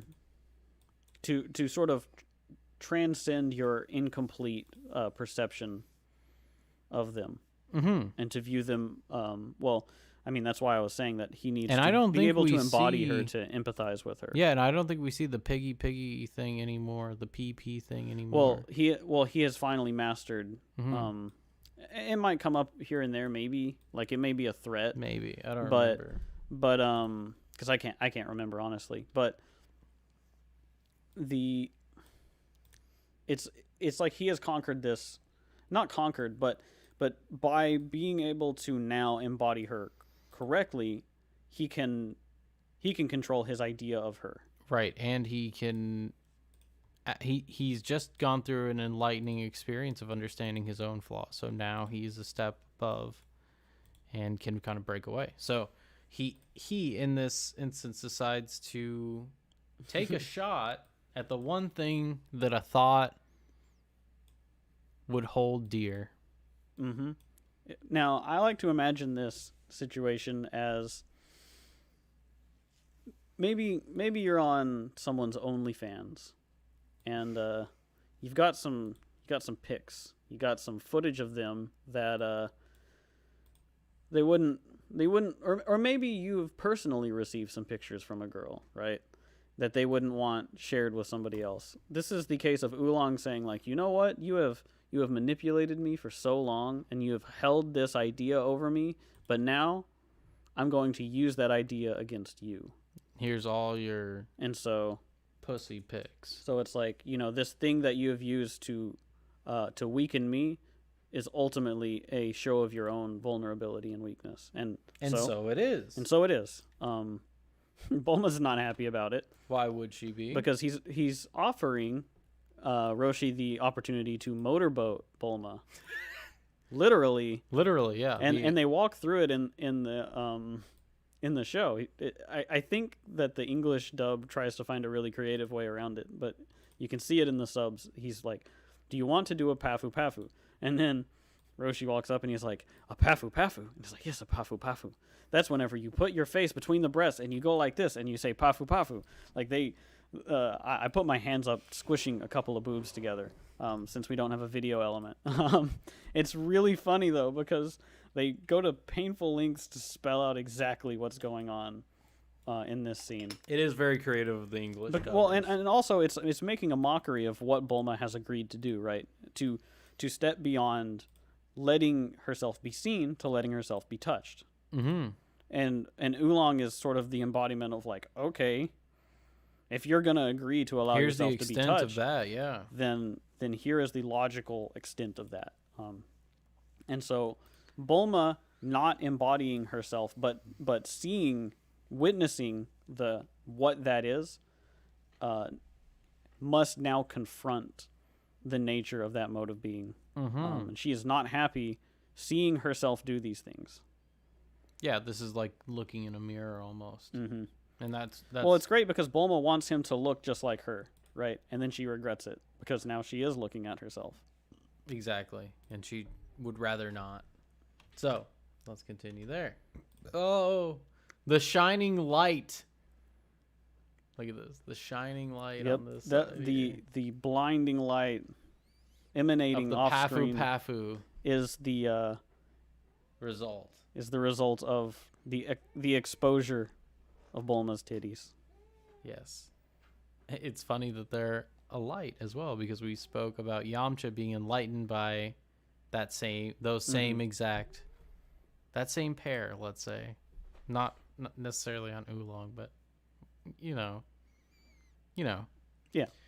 But right, it's overwhelming to Roshi. I love this frame so much too. Like this is the humor in the show that really gets me. This is like 2 frames.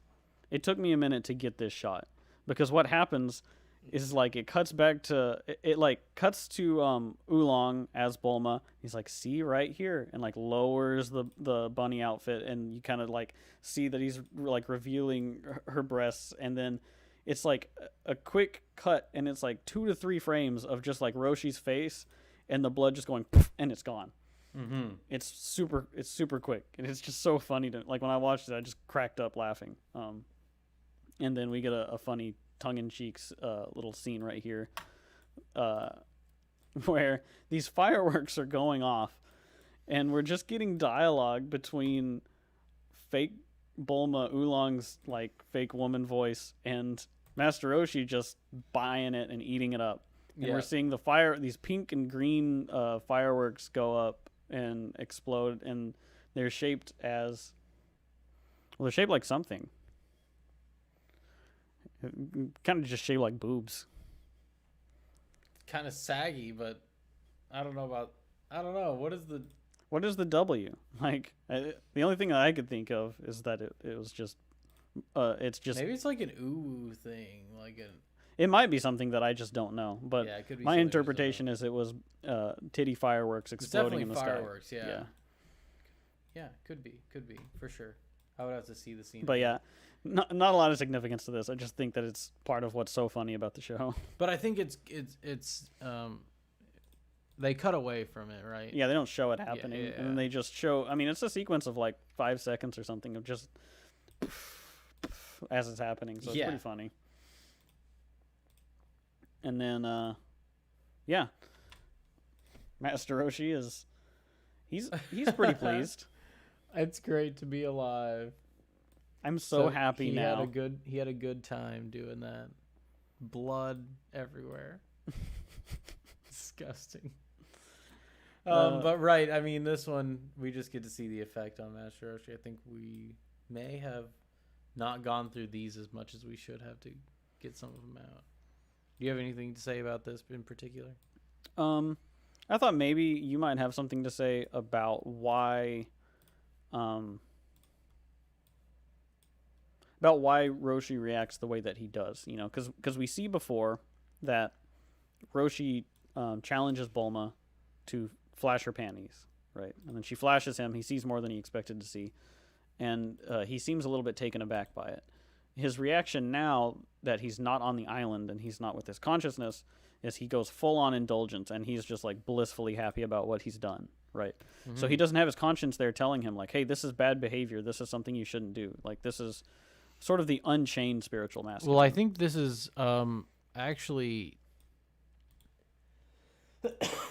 kind of a point as well, saying that this happiness is not lasting, not meaningful, right? Yeah, it's almost like a high from a drug or something. Yeah, kind of like that. Yeah. You know, and I think that's why he looks the way that he does, and he's just like, and he also looks extremely like gaunt here. You know, now we're seeing him physically weak again. I mean, not that he wasn't already, but just looking at this one, it's like, but of course, yeah, he looks extremely physically weak here, which means that he's extremely morally weak. Right. And so then Bluma is very upset. You made me look like the biggest pervert ever. But here, I think we pretty much said what we wanted to about Bluma. Yeah, you don't get to have your cake and eat it too. But you don't get to, yeah. And this framing, I think, is good as well, because it shows Bluma is still exercising her control over Oolong, right, by her dominating stance, but it's not necessarily the same. Oolong doesn't really look afraid. Yeah, Oolong's happy now. Yeah, Oolong's kind of broken out of the simp. Oolong has exercised a control over Bulma in a way that he never has, and that has kind of reversed the tables on her, and that is her punishment for doing what she did. Yep. for going against her that's agreement just one and of her making the agreement in punishments. the Like, first there's place. many punishments she's been having, but Mm-hmm. right, that's just one of them. Okay, so here, the importance of the car. So What are we gonna Goku get is at? now in the car given to him by the social masculine or society as a result of rescuing society from chaos. So he's in the car, and Chi-Chi approaches him and asks him, "When I grow a little older, will you come and make me your bride?" And Goku doesn't know what that means.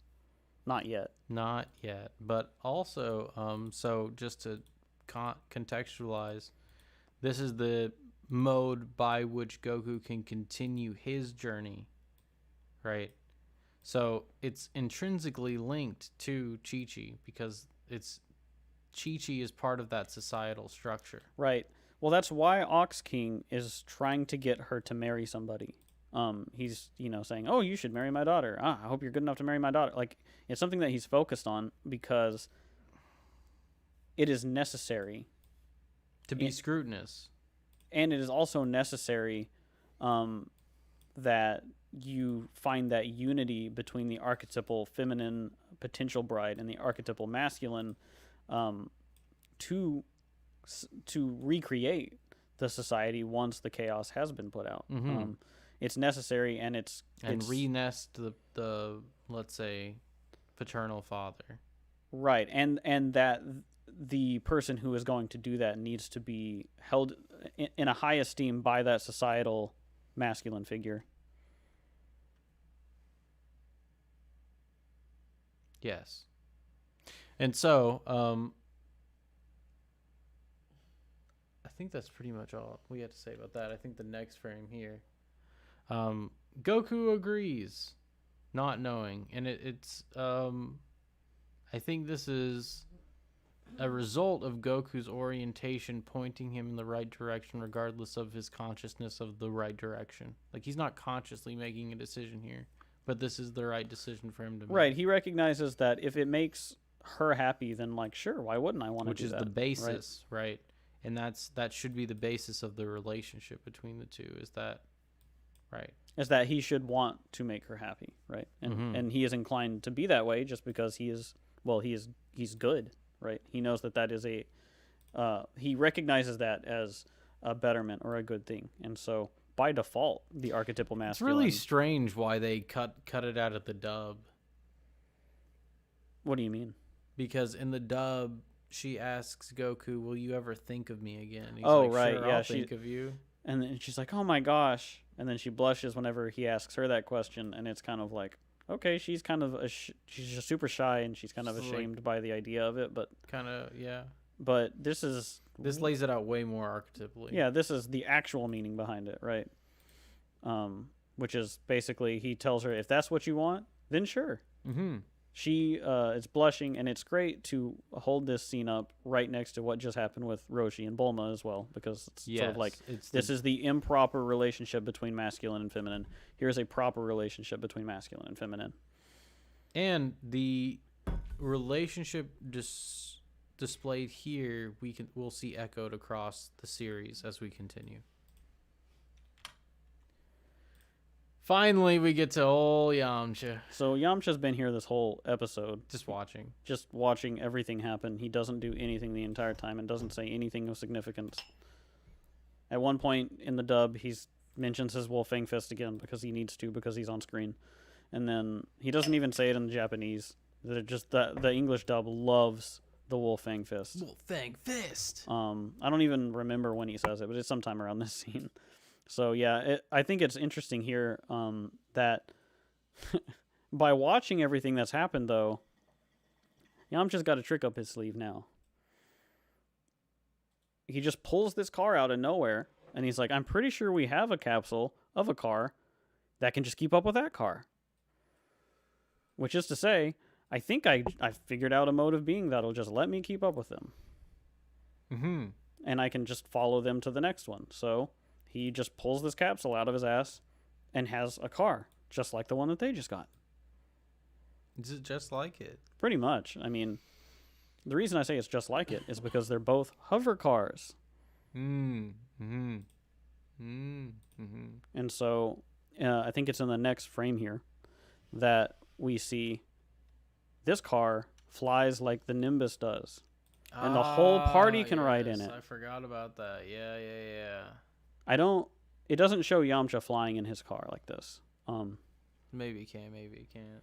Maybe it can, maybe it can't. Maybe we'll get to it. But the fact that the car flies for everybody now is, I think it is the idea that society can empower you, and like the concept of society can empower you and give you that elevated perspective that the Nimbus could. If you've given to society. If you have earned it from society, and if you have done your part in setting society the way that it should be. Mm-hmm. That's my interpretation. No, that's exactly right. That's what I would say as well, except I forgot that the car flew. So that's why I wanted to bring the car in, because I see. All of these vehicles seem to have quite a bit of significance, at least in the beginning. Yeah, no, for sure the vehicles do, especially in this first season, and beyond. I would say for some time. Eventually, it'll trail off on their significance, but yeah, I think that's exactly right. Allows them all to chart their course. And by first helping society, you're then able to orient yourself towards the greater good. Mm-hmm. And that you can bring other people on that journey, right? It's not just a journey for people who happen to be so focused that they can carry themselves to that point. This is something that can pick other people up who maybe can't do that and help them get that perspective and help them also get to that place that they need to go. Exactly. So we see this. Just a nice little frame of them enjoying being up in the sky. Oolong's just asleep. Yeah, Oolong's unconscious to this. He's probably the furthest away from it still, even though he just did something pretty good. Mm-hmm. Well, you could say that he might not see yet the value of that elevated perspective. But Goku, look at him back there. No, he's having a blast. He's been flying on the Nimbus and he's still having a blast. It's always a joy for him to be oriented this way. And Bulma's eyes are very open here. Yep. I think her eyes have been opened in this episode. She's happy, too. She's not screaming at them. Yeah. Imagine 30 Bulmas. Remember that. 300 of them. 300. Exactly.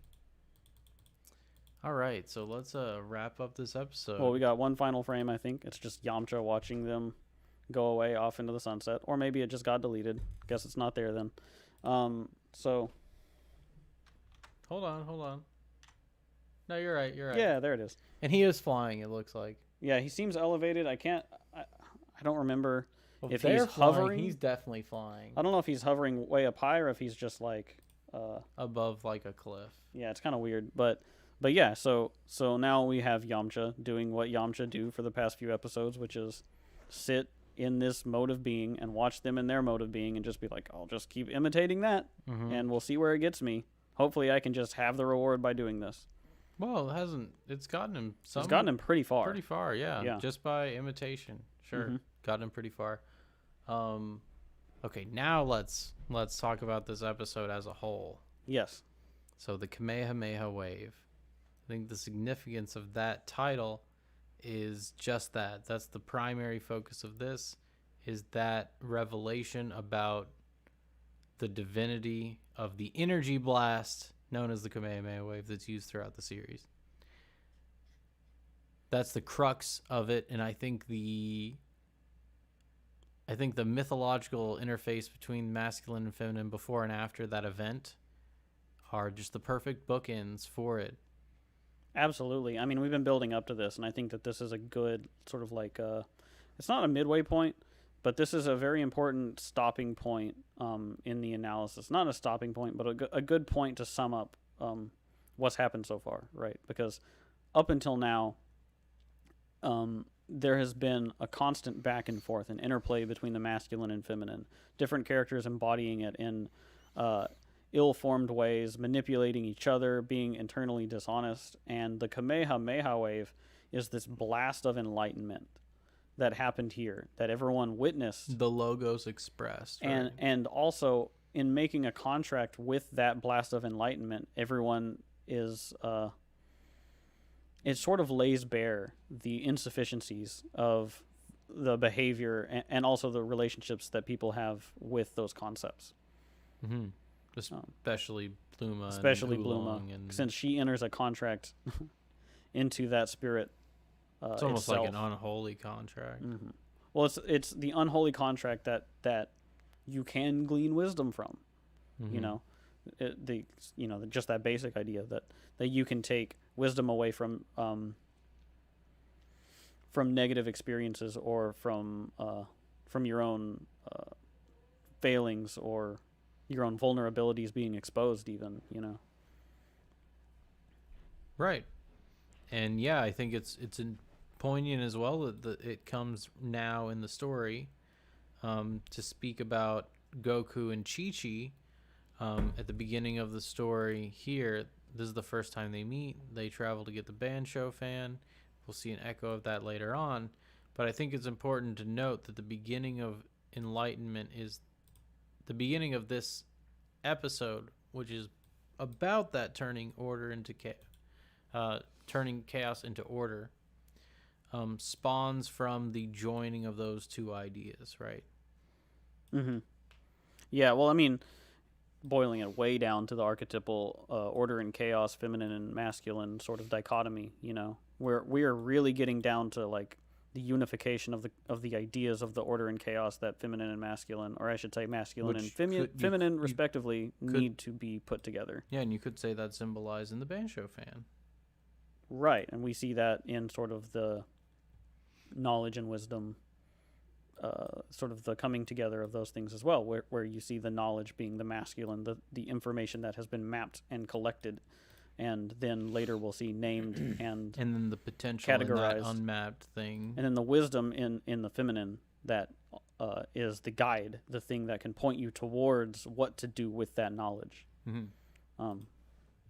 And so, yeah, and I think it's significant, too, that this is resolved without the Bansho fan, and it leaves it up to be something that can tie this back together. Goku and Chi-Chi aren't developed to that point where they can redeem society yet. Exactly. Yeah. So, the Bansho fan is not an option. Thus far, still there's a reason undiscovered. why it's lost, not just besides the point that Master Roshi lost it. There's a reason why that's not how they fix the problem. Right. Well, there's a reason that in its absence, the only answer is the destruction of the Ox King's palace. Right. It's too consumed, let's say. Mm-hmm. Anything else? No, I think that, like every episode, when I get to the end, it's great to sum it all back up, look at the ideas of it, and say, wow, this is such an internally consistent episode that tells its own sort of, I don't want to say story, but it has its own thing to say with internally and in the greater context of what the show is saying. In this like kind of two-parter that we're looking at in this one. Well, it is a two-parter, but each part does internally have its own things to say, right? Right, because this has a lot less Ox King and a lot more Roshi. Right, Ox King has been established now, right? Well, he's also subordinated in this episode by Roshi. He doesn't have much to interact with at this point. He's interacted with everything important, but we do see his interaction with Roshi, which is his primary contribution to the episode. The subordination of society to the spiritual, and the sacrifice of society to the ideas of the spiritual that allow it to continue to function and allow people to be able to rebuild it. Absolutely. Anything else? No, I think that that's all of my thoughts, honestly. I didn't even keep many notes for this episode because as I watched it, it just sort of was, I think, just apparent in the Japanese translation of it. Or I say the Japanese translation, the original translation of it. The Japanese translation. Yeah, I think that the meaning of it came through in just how transparent the characters were in their dialogue, which is kind of funny considering the theme of the episode. Is how, yeah, exactly. So some of these characters, how untransparent they are. Well, okay then. If you liked what you saw, please smash the like button. Hit subscribe. Ring the bell for notifications. Follow us on our OnlyFans. Anything you want to say as an outro, Brok? No, I think that oh well, we should do a little bit of housekeeping. We should say that we're not going to be live for at least the next week. I think we might be live by next Wednesday or Thursday, but Owl is not going to be able to record with us for I imagine about a week. A little bit of time it will take. So no episode this coming Saturday, unfortunately. But I am excited to get back into it when we can. I'm really. We'll be excited thinking to about it for sure. Really excited to look at this episode, this next one coming up, because I only vaguely remember specifically what happens in it, but I remember at least the context and the location they arrive, and I think that that's already significant. Oh yes, it will be. We did not. It will be especially. Oh, we didn't get a preview. Get a preview for the next episode. That was one thing. So we'll do that. But yeah, no, next episode, it is very important, and it's specifically important in the context of this episode coming right before it. Definitely. All right. So it seems like we have reached a good point to end. Thanks everyone who watched the stream. We appreciate your support. We hope you keep watching in the future, and we hope you enjoy the rest of the series. I'm your host on the left, Owl. And I'm your host on the right, Brok. And this was Get the Mic.